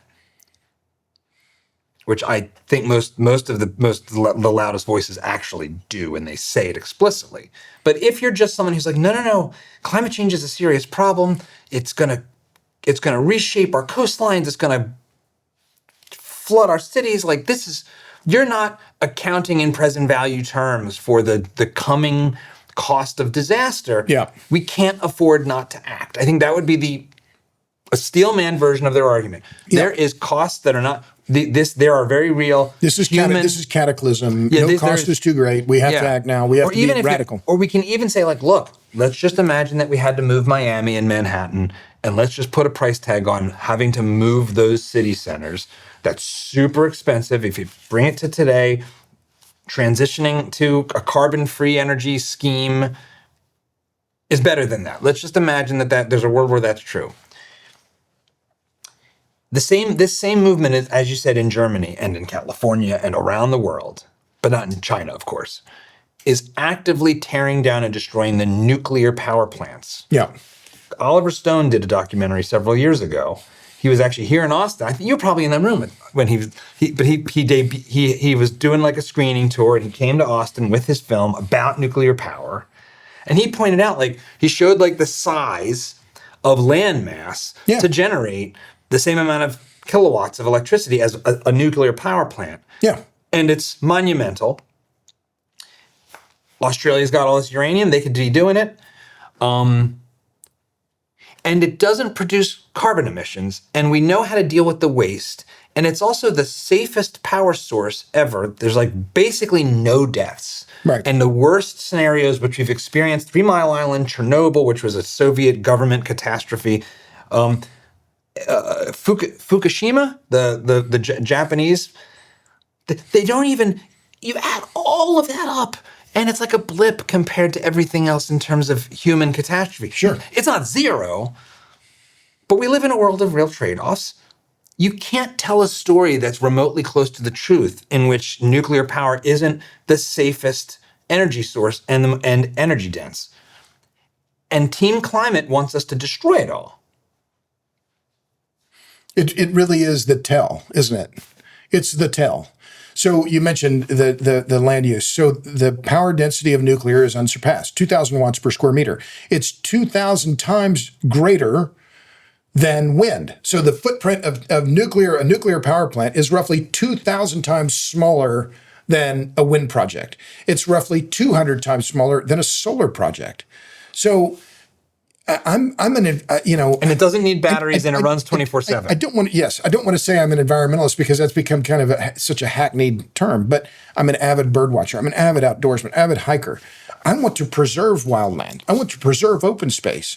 I hate the wind business for a lot of reasons, including that it kills birds, right? It's a landscape destroying monstrosity. And whales on the ocean front. Whales. I'm old enough, John, to remember when environmentalists cared about whales. And they don't anymore because they're so enamored with this idea of wind and offshore wind, which the only thing dumber than onshore wind energy is offshore wind energy. Why? Well, look, onshore wind energy is a bad idea. They're running out of places to put it. The opposition to onshore wind energy is enormous and growing all around the world. Offshore wind energy, look, anytime you put anything in salt water, it's going to cost you a fortune, right? So you're going to put a big, some massive wind turbine out in the middle of the ocean in salt water and tell me it's going to be cheaper or blah, blah, blah. No, it's bull. And yet, what have we seen in New York? Yeah, the whole Eastern Seaboard. The environmentalists, the environmental groups, the Natural Resources Defense Council, led by a woman named Kit Kennedy, no relation to Bobby Kennedy. They were the ones that pushing for offshore wind. Riverkeeper in New York. Andrew Cuomo, now running for New York mayor, marched hand in hand with those groups to close Indian Point, the nuclear plant in Buchanan, New York, which is in our first documentary. It's a crime what they did there. This was from a footprint of 1 square kilometer. 1 square kilometer produced roughly a quarter of all the power in New York City. Wow. Yeah. I mean, 1 out of every 8 elevators, 1 out of every 8 streetcars was running off of just one reactor, and they closed it. Why? Because of this fear mongering from the left and from these climate activists. But you're right. If they're serious about CO2 emissions, they have to get serious about nuclear. They won't. They refuse to. There's some exceptions, but they're rare. They're out, and they get ostracized. They're people like Michael Schellenberger. Right. And so there are a few of the climate realists on the left, and that the eco-modernists, they call themselves, Michael Schellenberger, Ted Nordhaus, Alex Trembath. A lot of people are now saying, no, we have to be pro-nuclear. Who wrote the Whole Earth Catalog? Long Now Foundation guy. Stuart Brand. Yeah. Right. Among the more prominent ones. And, I've been saying the same thing for 15 years, natural gas to nuclear, right? This is the way forward. But I think that there are a lot of reasons for that, why we have to be serious about nuclear. Technological leadership is one of them. We can't cede this market to the Russians and the Chinese. But I just want to jump back and I'll make one quick point and then I'll stop this long homily here on nuclear, although I could go on. If solar is so cheap and solar is so great and so on, why are the Chinese building more nuclear power plants than any other country in the world? If they're stupid, they must be stupid, the Chinese. But yet, what are they doing now? I think they have 30 gigawatts of new nuclear capacity under construction today, more than any other country in the world. If solar was so great, why aren't they just building solar? Well, because they understand. I mean, it's a society run by engineers, China. It's clear. So it is. I heard it put. This is a very high-level, abstract way to think about the difference between China and the United States. But China is a society of dominated by an engineering mindset. Yeah. And in its governance, long-term thinking. You have engineers. And there's a lot of problems with that, including top-down social planning, engineering society, stuff that is antithetical to individual liberty. But they're engineers. Let's build things, let's build stuff, and let's actually have it work. And they're damn good at it. America, going back to the founding, is a country of lawyers. Our politicians are lawyers. Our presidents are often lawyers. Everything we do, lawyers coat our country like bacteria. Slime. I mean, they really do. Yeah. Everywhere you go. And why are they lawyers? Because they couldn't do the math to get into engineering school. But I mean, going back to the founding, the founders, there was the preponderance of lawyers. There was a sense, standing out of the British common law. I love America. I think America is better than China. But we are renowned globally as being extremely litigious as a society in general. Sure. And even in the places that that left-wingers claim they love, like Scandinavia, where they're actually less regulated than us in many respects and more capitalist than us in many respects. They are high-trust societies that are less litigious than we are. Yeah. They don't run into nearly as much red tape, nearly as much contract dispute as we do. It seems like that lawyer blob is one of the forces standing in the way of nuclear rollouts, of the construction of more housing supply. The lawyer class, the lawyer mindset, and the safetyism that comes along with that. Everybody gets to have veto power over everything. NIMBY to the max all the time. What role do you think is that playing in keeping like people that can see physics works and when they use physics to do things like generate power? Sure. I'll answer first by saying I agree. I will take all of the points you just made, and I'm pro-U.S. and bullish on the U.S. for and I love this country and proud to be an American. And I think we are still, for all of our myriad faults, we're the best house in a bad neighborhood. But it is true what you said, that we're a society that's governed by lawyers, and that has come with this stultifying effect throughout large parts of the society, and particularly on permitting, building things. And I could argue it both ways. One is that's in many cases a good thing, and that it's pretty deliberative, right? And you don't just get to plow through a neighborhood. You don't just get Robert Moses style. You don't just get to run over and bulldoze local communities, and that they have a say. And that's one of the things that I've seen over and over across rural America. I've seen it all around the world.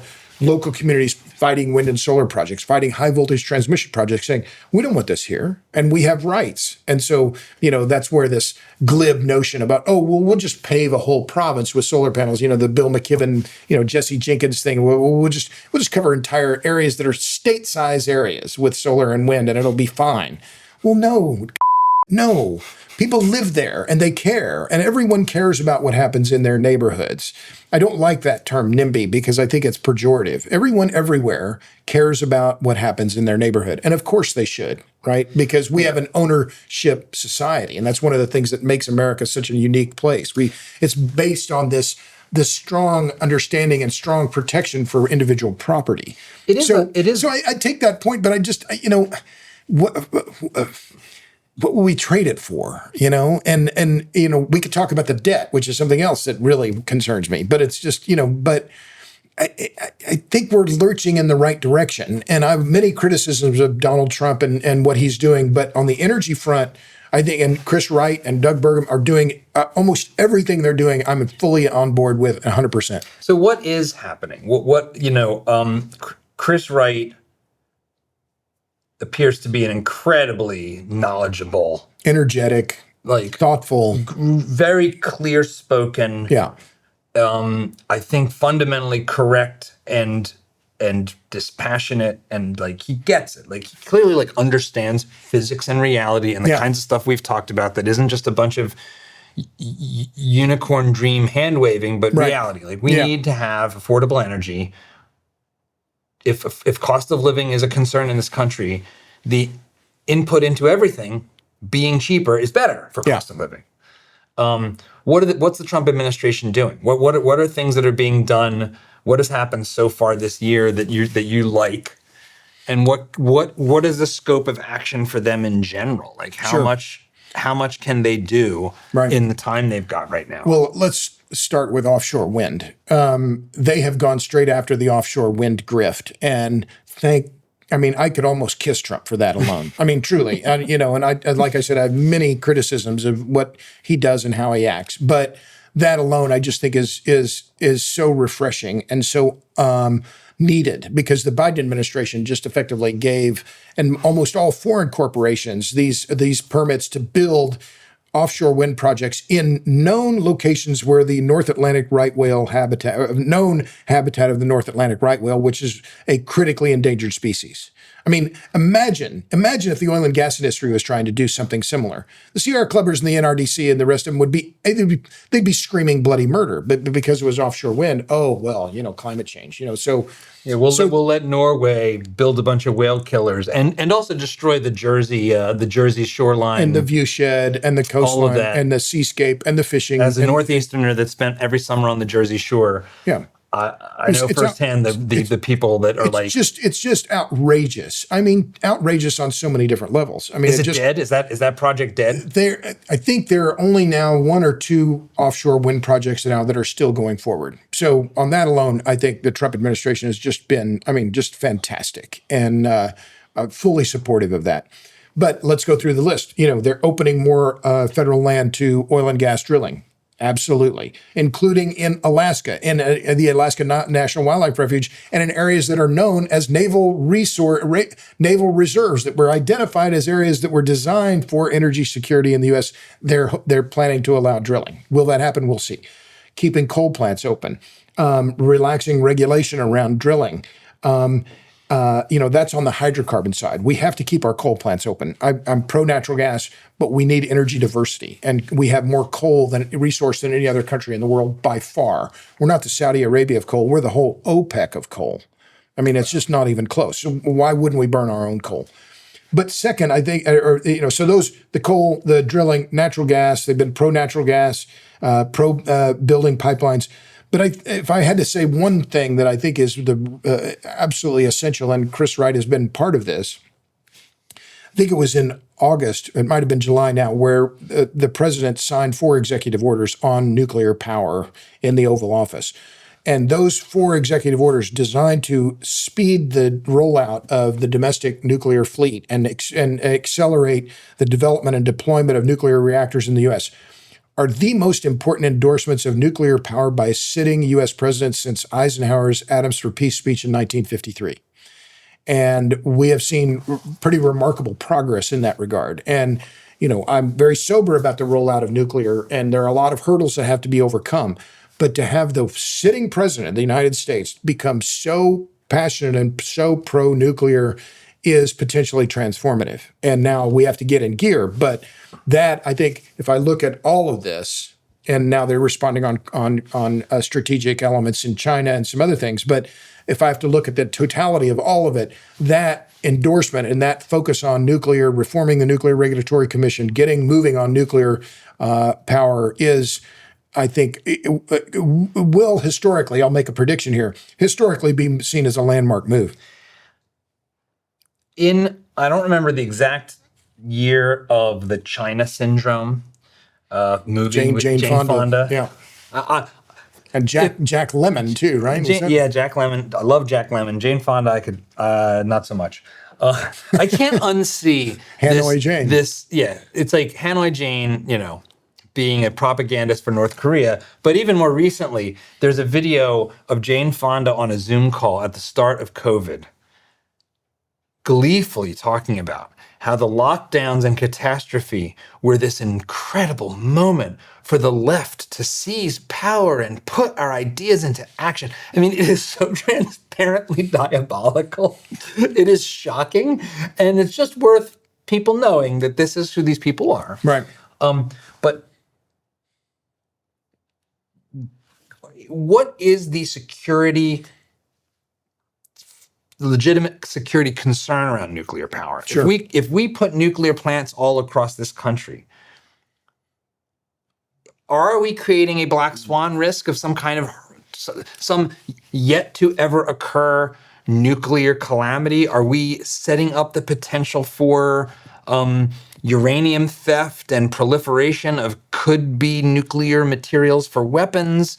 There was a very conscious scare tactic let me flip that, John. So what you're asking about is security broadly. I mean, the specifically around security. Everyone's fears around nuclear. But let me flip that and say, well, what if we don't build it? What if we don't build nuclear power plants? Our grid is less secure.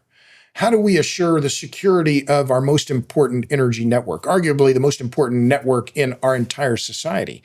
Well, we need diverse fuel sources to make sure that the grid stays resilient and affordable and reliable. So if the other way to flip that question is, well, if we don't build it, we could well be truly, again, totally screwed, right? Because we're making our grid less and less resilient. So if we think about nuclear power as a key to our long-term affordability, resilience, reliability of our most important energy network, then let's compare that risk of not doing compared to the risk of doing. Okay, so let's talk about cost-benefit analysis. Yeah, so let's talk about that risk of doing. Okay, you mentioned Fukushima earlier. I've been to Fukushima. I was there. I'm very fortunate. It was now 2 years ago, almost 3 years ago. So there was a tsunami. Set the stage. What happened at Fukushima very quickly? Sure. So everyone knows that and associates the failure and the inundation of the plant with radiation leaks, massive radiation leaks, et cetera. So there was a hurricane Tsunami that hit Japan, and it was 15 meters high. And the standby generators at what was the problem at Fukushima? The power plant lost power. So nuclear power plants, you have to have power running, so you keep the water. The way the design was of the water, it was a water-cooled reactor. You have to keep the water moving in the reactor, otherwise they overheat. And what we saw, they exploded, hydrogen exploded, and then you had this, the spread of radiation. But here's the reality at Fukushima. Not a single Japanese person died of radiation. Not a single one. Not one? Not one. So this would be immediate radiation, like poisoning you're talking about? Immediate, long-term, you name it. Not one. Has there been increased rates of cancer or anything like that? Nope. There were 2 people at the plant who died. They drowned. They evacuated the entirety of Fukushima Prefecture. It's an odd place to go because there are no people there, but it was remarkable to go and actually see it and understand, oh, now I get it. Now I understand what happened to the physical place, right? And it was it was caused by the fact that they put the standby generators at 7 meters above sea level and the tsunami hit at 15. And they didn't count on that. If they put them up higher, we wouldn't even know the name Fukushima, right? Because they would have kept the power running at the power plant.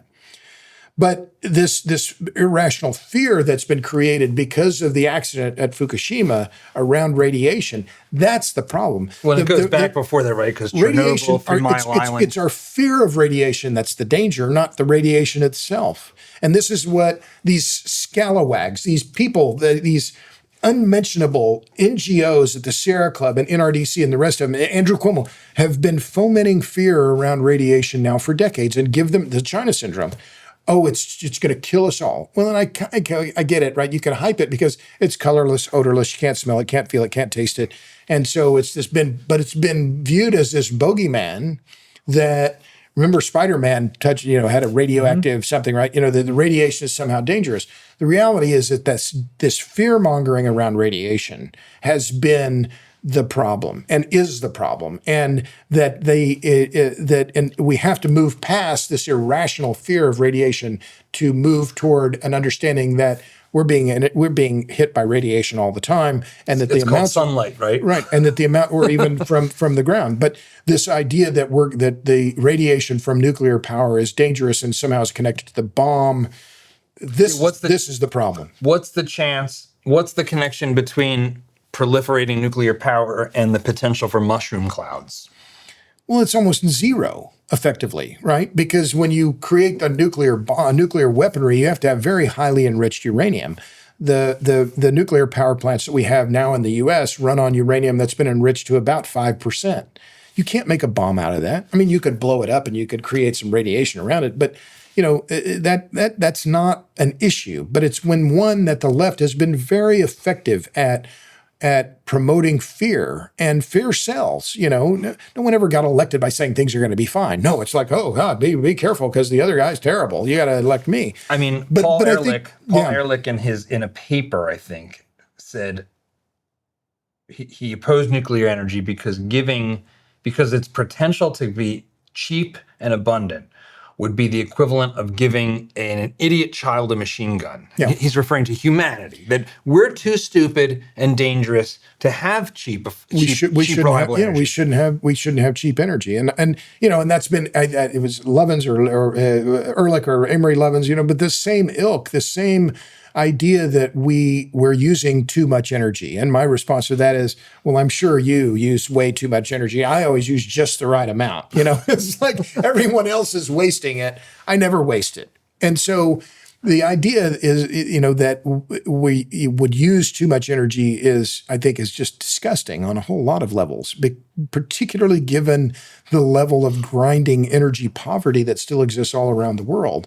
And so I look at the nuclear power sector. We've seen a strong resurgence of interest, a strong resurgence. We mentioned Fermi America, their plans to build SMRs and nuclear plants in Amarillo. There is a very robust segment of the U.S. economy, or the nuclear sector, focused on small modular reactors. My son Jacob and I have been working on a project there. We call it SMR Intelligence US. There are now 33 companies in the U.S. now developing small modular reactors. And and it's what's- just a remarkable potential there. But now we got to get busy. We got to build the damn things. What is an SMR? What is a small modular reactor? Sure. What makes it different? Because I do what I understand to be the case is that the current sort of typical nuclear power plant in the U.S. Is about 1,000 megawatts. and it's also like a 50-plus-year-old design, right? There's like this became an area where you don't go to school to do this because we haven't built one of these things in like Right. 60+ years. Yeah. So there's like a supply chain knowledge vacuum in being good at this. Is that fair to say? Yes, that is. Supply chain, labor, uranium, fuel supply chain, a lot of factors. Parts, know-how, all of these things are of a piece in bringing the nuclear sector back in the U.S. So the U.S. nuclear sector didn't wither over a year or two, it withered over decades. So it's going to take decades to bring it back. But let's talk about how it could come back, and let's talk about recent history. So we live in Texas. There are 4 power reactors, commercial power reactors in Texas. They're all about 1,000 megawatts each. So there are 2 at Comanche Peak and 2 at South Texas Project. And we live in Austin. The city of Austin owns 16% of South Texas Project. Those nuclear reactors now for the city of Austin are producing some of the cheapest power that Austin Energy sells, like 2 cents a kilowatt hour, 3 cents maybe. So incredibly cheap now that they're up and running. The most recent nuclear plants that have been built in the U.S. were Vogtle 3 and 4 in Georgia. Those were a similar size, about 1,000 or 1,100 megawatts, AP1000 designs. But they were staggeringly over budget and over time. The cost was roughly twice as much as expected. It ended up about $35 billion. And they took twice as long to build as expected. But this is one of the criticisms of nuclear is that it's not really cheap when you take into account the cost to build the thing. The idea around small modular reactors, and my daughter Mary and I just recently made a mini documentary called Shrinking Fission, in which with the race to build small modular reactors, we visited a company here in Austin called Allo Atomics. They're on the way out to the airport from here. Their plan is to build a reactor that's 10 megawatts. And then if you need 300 megawatts, we'll build 30 of them for you, right? And they're going to build them in a factory, right? And then churn them out, right? And manufacture nuclear reactors. So that's been the design idea around SMRs, is that instead of building a massive 1,000 megawatt project, we'll build ones that are SMRs generally are from like 1 to 300 megawatts. 300 megawatts is kind of considered the cutoff.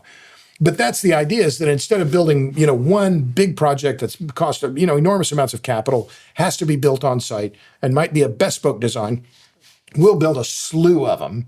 We'll do a lot of the production in a factory where we can not stamp them out, but produce them quickly and then deploy them. So what is encouraging in the SMR market, in addition to this enormous amount of startup activity and capital going into it, into the market, is that you've got big companies and the big tech companies, the hyperscalers, Amazon, Meta, Google, Microsoft, all looking at this and saying, well, we want part of that. And so they're putting money into SMRs. Amazon just recently announced a deal with X Energy, a company that's developing a gas-cooled reactor. In fact, X Energy has a deal here in Texas at Seadrift with Dow to build gas-cooled reactors at their chemical plant on the coast. So there is an enormous amount of capital, enormous amount of interest flowing toward this sector. And the challenge now is, okay, we got to build the damn things and let's get on with it. And some of that's regulation, some of that's fuel. I think the capital is there, but the Trump administration is heading the right direction. But now the challenge is, who's going out of that 33 companies in the U.S. and another 30 globally, who's going to win? We don't need 30 companies. We need 3, 4, maybe 5. There are submarines, U.S. submarines, powered by nuclear power. And aircraft carriers. And so we have already deployed in our military all around the world small nuclear powered things. Sure. What prevented that technology from being deployed already? Like if we could build a nuclear engine for a aircraft carrier and do that, I don't even know when those first came online. It's probably 30 plus years. that we've had those things. What stopped that from being something like, oh no, our town has one of those. It has, it has a nuclear sub thing that we've got at a power plant right nearby. There it is. Yeah. It's powering the entire town. My energy bills are $10. Yeah. Like how did that not happen? Why do we It's not really have that? it really is a great point. The U.S. Navy is arguably the best nuclear power operator in the world by far. And I think the first nuclear submarine was, testing my history now, it's the Nautilus, launched in the 50s, right? By Rickover. I mean, the U.S. Navy has been very effective at building, deploying, and utilizing nuclear reactors. And nobody's done it better. And in fact, one of the companies now that's vying in the SMR space is BWX Technologies.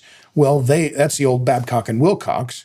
They've been building reactors for the U.S. Navy for decades. So this idea of using SMRs is not new. And it's been used, as you point out, for shipborne power plants and propulsion. The Russians are one of the points that I've been making in my writing, and I presented at the Texas Nuclear Summit here with my friend Ray Rothrock a few weeks ago. China and Russia are way ahead of the U.S. when it comes to this deployment of SMRs. The Russians are using reactors that they're using on their icebreakers in nuclear and floating nuclear power plants.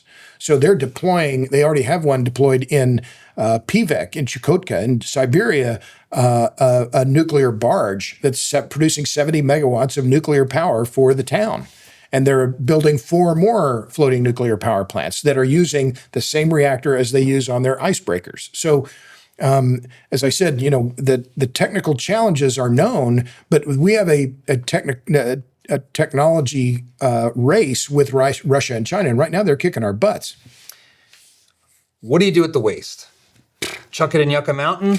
What about your backyard? I mean, but this is one of the things you got. You've got like a radioactive waste byproduct that lasts. It remains unhealthy to be near for thousands of years or something. It's not right? a problem, John. It's not a problem. Why not? This is something that the left has been using and it's a canard. The French are produced. They get 70 to 80% of their electricity from nuclear power. If the French can handle their waste, we can too. The French are not that much smarter than we are, right? And their food might be a little better, but if they can do it, we can do it. But the problem is this fear-mongering around the idea of nuclear waste. Well, it's depleted fuel rods. I don't even really like to think of it as waste. But we went, I mentioned Indian Point, the nuclear power plant in New York earlier. It's 40 miles north of Times Square, 45 miles by as the crow flies. Is Indian Point now shut down? It is now shut down. When did it shut down? Last reactor closed, I think, in 2021. And it was a criminal act. What NRDC did and Andrew Cuomo did with the willing assistance of Riverkeeper and unfortunately Robert Kennedy Jr., demonizing that plant, they shut it down. CO2 emissions in New York went up. Duh. Prices went up. Duh. Yeah, of course. But well, the left is really the left-wing ideology is really exceptional at this. They're great critics, and they're great critics of the disasters caused by their prior actions. It's like, we got an affordability crisis. Let's have a communist be mayor. Yeah. Why is it unaffordable? Super progressive regulations on top of literally everything. Yeah. So at Indian Point, I've seen this myself. They have the old fuel rods from the reactors are put in these these big concrete casks. It's called dry cask storage. And I don't know, I'm looking at this room. They'd be maybe 15 feet in diameter and 25 feet high and weigh, I think, 100 tons.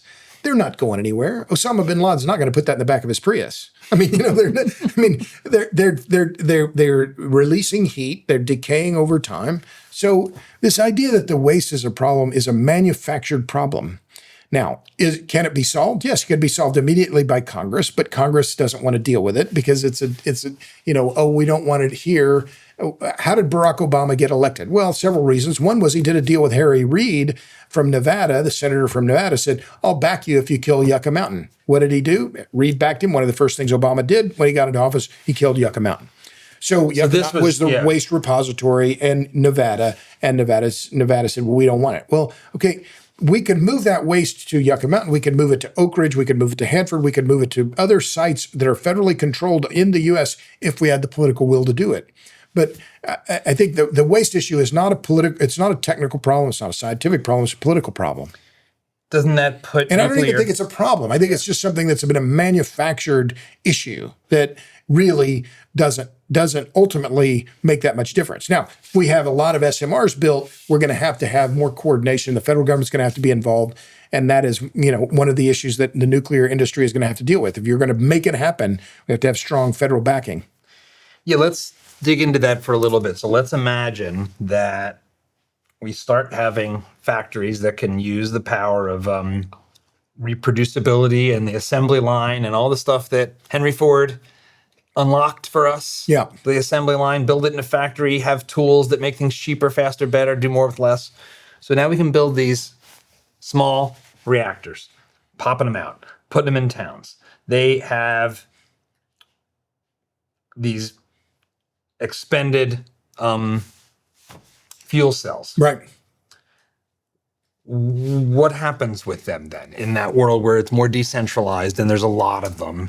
And you say we need to have the federal government involved. What does that mean? Why? Like what does that world look like to be effective and safe and deliver on its promise? Sure. Well, let me back up. I've already talked about China and Russia. Why have they been so effective at developing and deploying not just nuclear reactors, but small modular reactors? It's, Rosatom that is the state champion of the Russian government. The government, is involved in every part of Rosatom, right? In China, China National Nuclear Corporation. These are state-controlled or state-funded or both entities, because the state government, the federal government in those countries sees nuclear energy as a strategic imperative, and so they're fully behind it. I don't think we have to have that similar kind of backing in the United States, but we have to have deep bipartisan backing from Congress and the White House that's decadal in its support. And we only have the Democrats finally, after roughly 50 years of opposition, coming around on nuclear because they realize they can't be anti-nuclear and, beating the drum on climate change. So, but that's a hard row to hoe. I mean, let's be clear. But that, coming back to your question about the fuel, we're going to have some federal entity, some coordinating body that will deal with the civilian nuclear waste stream. And that is going to have to be reckoned with. And that will take time, it will take money, and it's going to take political support. And we are in a government where there's a lot of political cowardice. But I'm hopeful on this front, John, because I see that the tenor of the arguments and the political support for nuclear is on the upswing in a big way.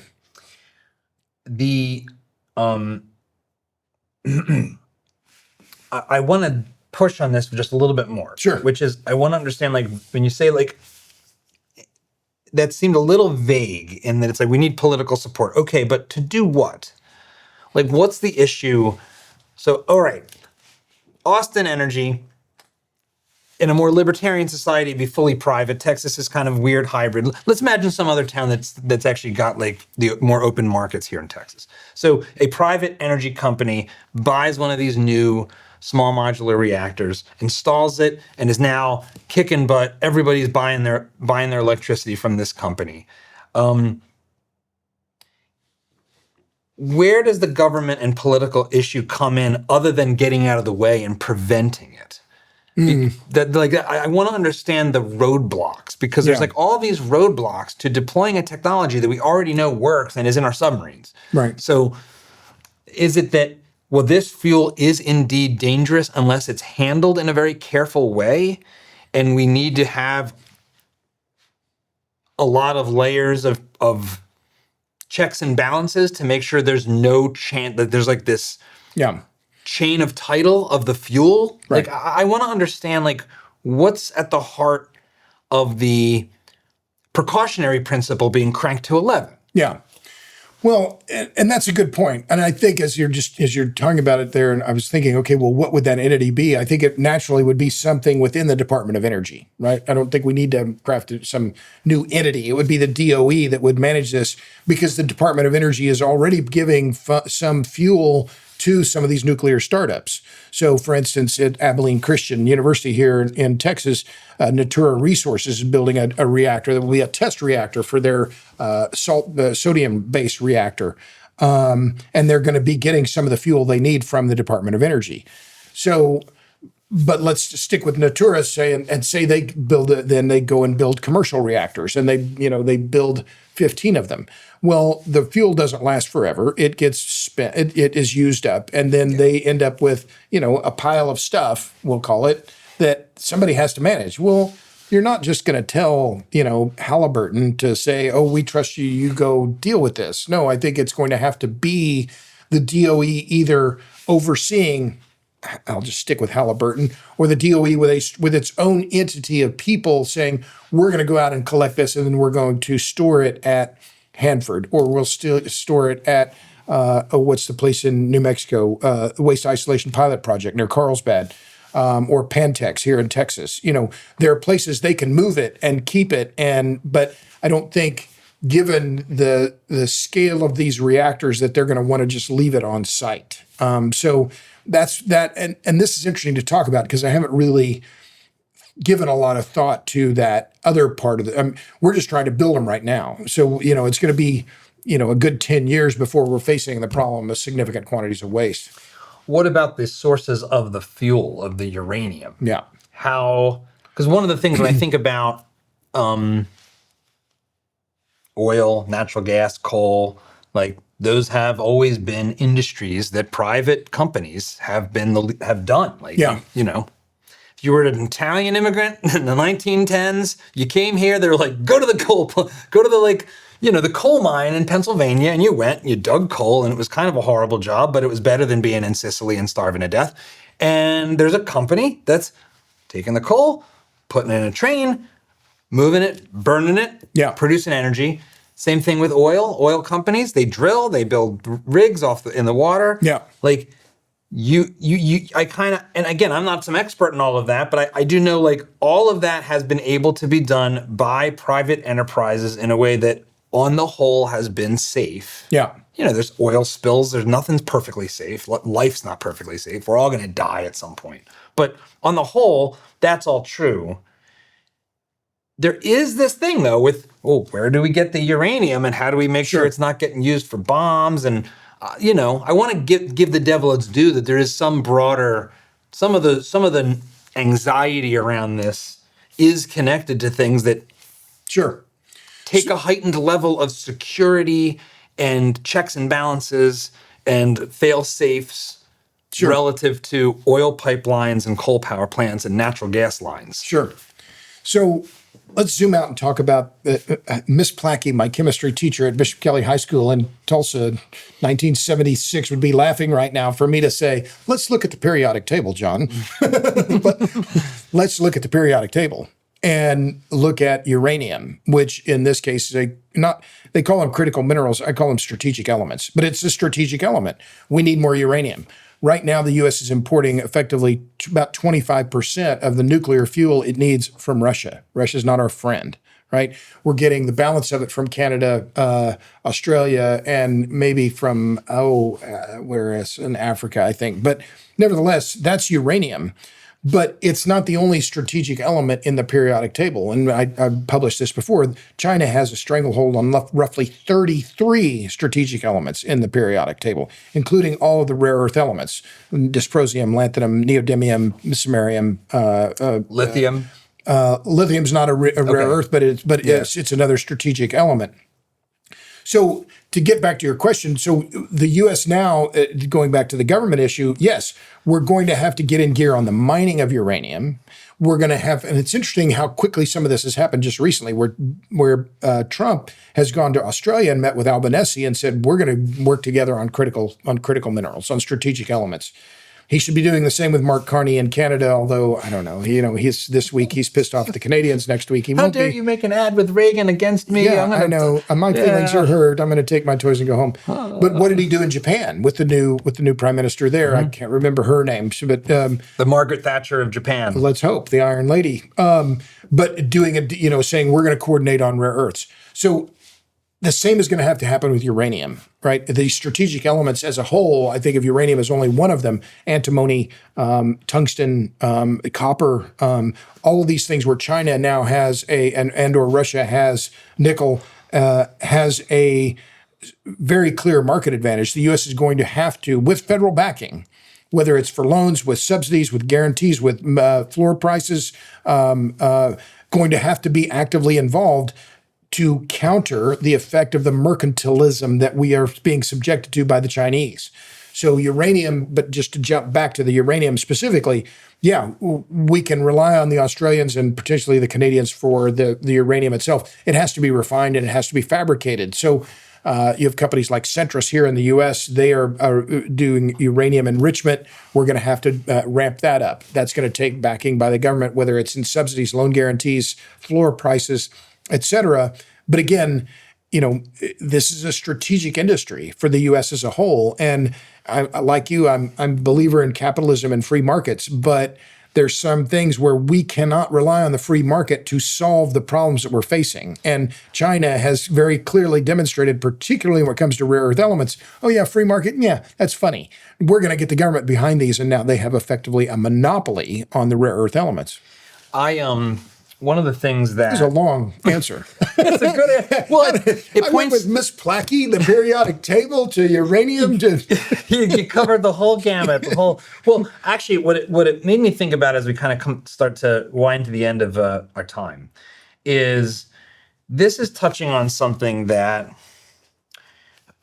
it's like broad and deep and hard to grapple with at the intersection of like the basic needs of life, and then all the way up to politics and philosophy. And competitiveness of the U.S. over the long term. Our ability to think long term, which the Chinese are doing and we haven't been.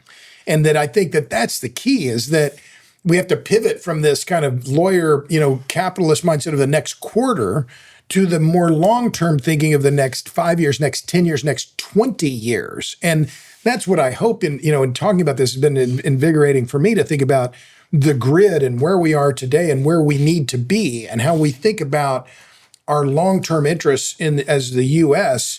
We can't, I think we have to move past this idea that the market is going to solve all of this, which I know sounds hard, but I think that that's simply the case. We're dealing with mercantilist countries that now don't care about us. And how do we counter that? Well, we're going to have to be very focused and very clear with a long-term vision about how we maintain our energy security, because that's the base of all of our entire society. And it's not just about the electric grid, but the electric grid is in the central part of that. I mean, this has been one of the things that it's easy to, and I'm grappling with this, and I don't have some grand insight on this, but I've been looking at and sort of digging into the issues that surround free speech and censorship and tech and this past period of the censorship industrial complex. Yeah. And one of the things that it's forced me to think about more is all of this tech we've talked about. We started this conversation with AI. These industries were fundamentally kicked off by the military, right? It's like Texas Instruments here. There's a Texas Technology Corridor component. Silicon Valley. These were places that they are where they are historically because of military installations, because of World War II. And I'm not saying we have the government to thank for everything that we have. That's not true, but it's not entirely false. And we have this intertwining here, and you're talking about this now. We have an intertwining of the military and intelligence with AI, with satellites, because how do we have all this? How do we have all this global communications? Well, we have satellites. How do we have GPS? Well, we have satellites. How do we have satellites? Well, because we have a military industrial complex that builds rockets and pays SpaceX to put satellites in the air. Right.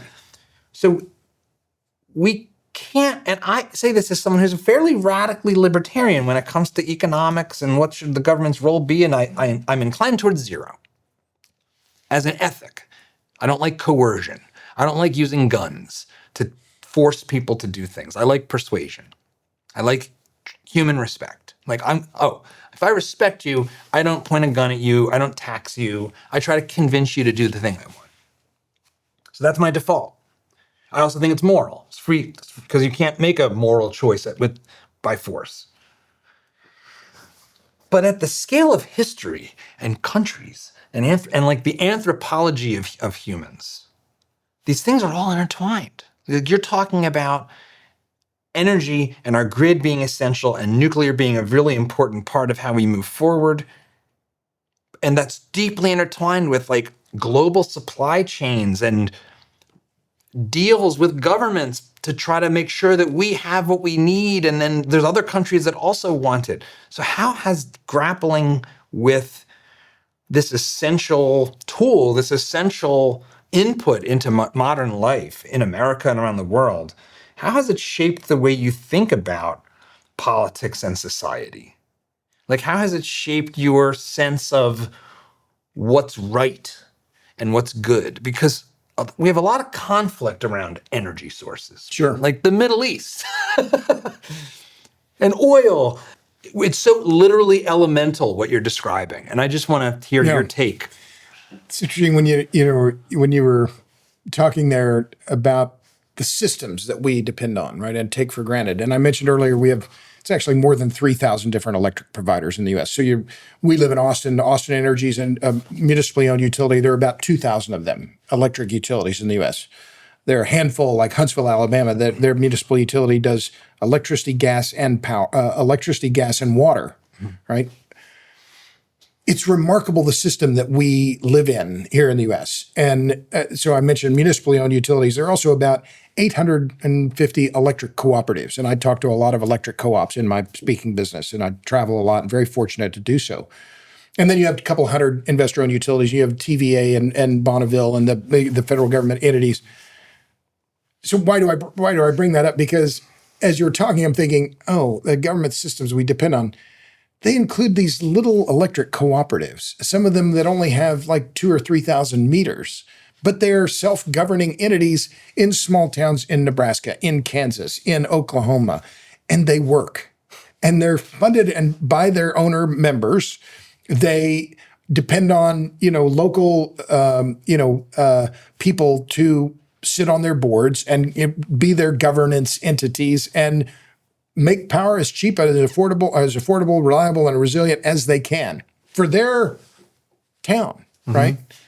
Which is amazing, right? And then they deal with other co-ops and they form cooperatives with generation and transmission cooperatives. And then they're part of this broad group of co-ops that cooperate. And then they interface with the investor-owned utilities and they all somehow work together.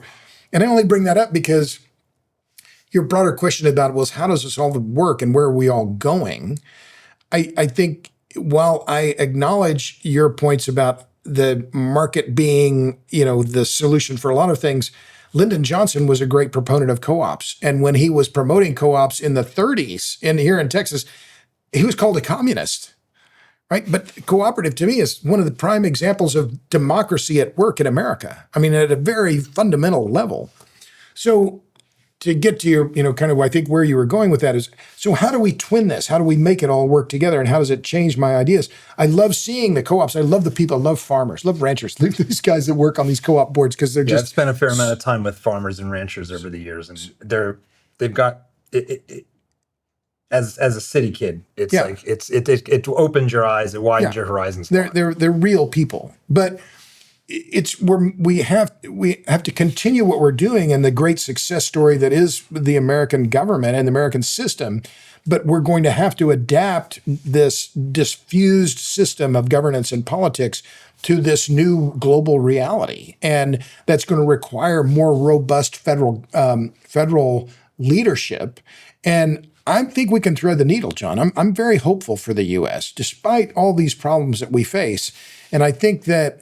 We're going to bungle our way through it. But I think there are things that are obvious now that are imperative, and it's something that I give Trump credit for it. I think that his team sees the security needs, sees the imperatives ahead, and they have a lot to do and a lot to get done. And what I'm hoping is that they can continue on that momentum, because I think that the U.S., particularly on the energy front, we have a lot of advantages, and we have to maintain those advantages, because if we don't, then we're going to become an also-ran in the global scheme.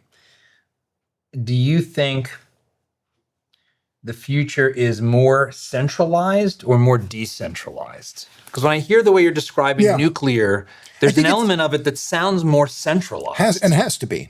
But then when I think about, I mean, this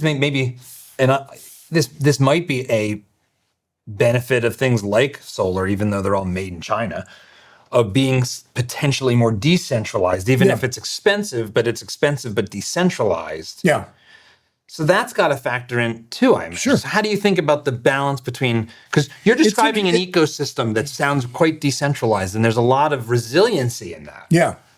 But I think it's both. I mean, I think eventually, I mean, this is one of the genius things about the American system, is that, we focus too much on Washington. We just do, and it sucks up a lot of attention but my trash still gets picked up. The library's still open. The things that, the federal government doesn't really affect me that much. So one of the genius things about the U.S. system is that we have both this decentralized system that is part of our federal democracy, right? And we have a concentration of power in Washington. So I think that it doesn't concern me that we're going to have to concentrate some energy and power and economic influence in Washington around entities that are going to make nuclear power work. I think that's just inevitable, right? Because it's going to take the oomph of the federal government to get that market going and allow it to continue to flourish on the upstream side, on fuel, mining, strategic elements, and the downstream after, for the waste, et cetera, and regulation. But I just think that it's, if you combine that ability and that history of the decentralized system in America with a robust government at the federal level that knows its place, then, I think that's golden. But I'm not Dr. Pangloss here. We face a lot of challenges. We got to deal with the debt. We got to deal with, an underclass. We've got to deal with, infrastructure, all of these things at once. But, what else is new? We always have challenges here. This am I too optimistic? You know what? I think it's good to be hopeful. I certainly am. We wouldn't call this show Dad Saves America if there was no point. I'm a dad. I got 3 great kids, Mary, Michael, and Jacob. Hi, Mary. So I ask this of every guest. Yeah. The show's called Dad Saves America because I try to bring that lens to things. Sure. I think it's very easy to be in the abstract and to forget that we have to live our lives and take responsibility for our own actions. And that's where we're going to find our happiness. And as a man and as a father, being a dad is that role that is especially fulfilling and high impact. Like helping to raise the next generation. They're going to go out and be the next leaders of the world or the next degenerates if we don't do our jobs. How do you think more broadly, not just about being a dad, but how do you think about your role in the American story? Just doing my best. I'm incredibly lucky to do what I do. I turned 65 this year, and what I do is my purpose and my passion, talking about energy and power and the importance of electricity. And I'm incredibly lucky to do what I do, to travel around. I do a lot of public speaking, meet a lot of people that talk about these issues and try and inform them or try to increase their level of knowledge, and that's key, I think. So, if I had any, closing messaging or, ideas about the future, it's that encouraging people to know more about how their energy and power systems work, understand energy and power, read, I'm proud of my books, read my books, follow people who know what they're talking about, because the enemy is ignorance. And the more we can have an informed electorate around the centrality, the essentiality of electricity to modernity, the essentiality of these systems to our well-being, I think the better off we're going to be. Robert Bryce, thanks for being on Dad Saves America. It's taken too long to get you here, but I'm glad we got this time together. It's been my pleasure. Thank you.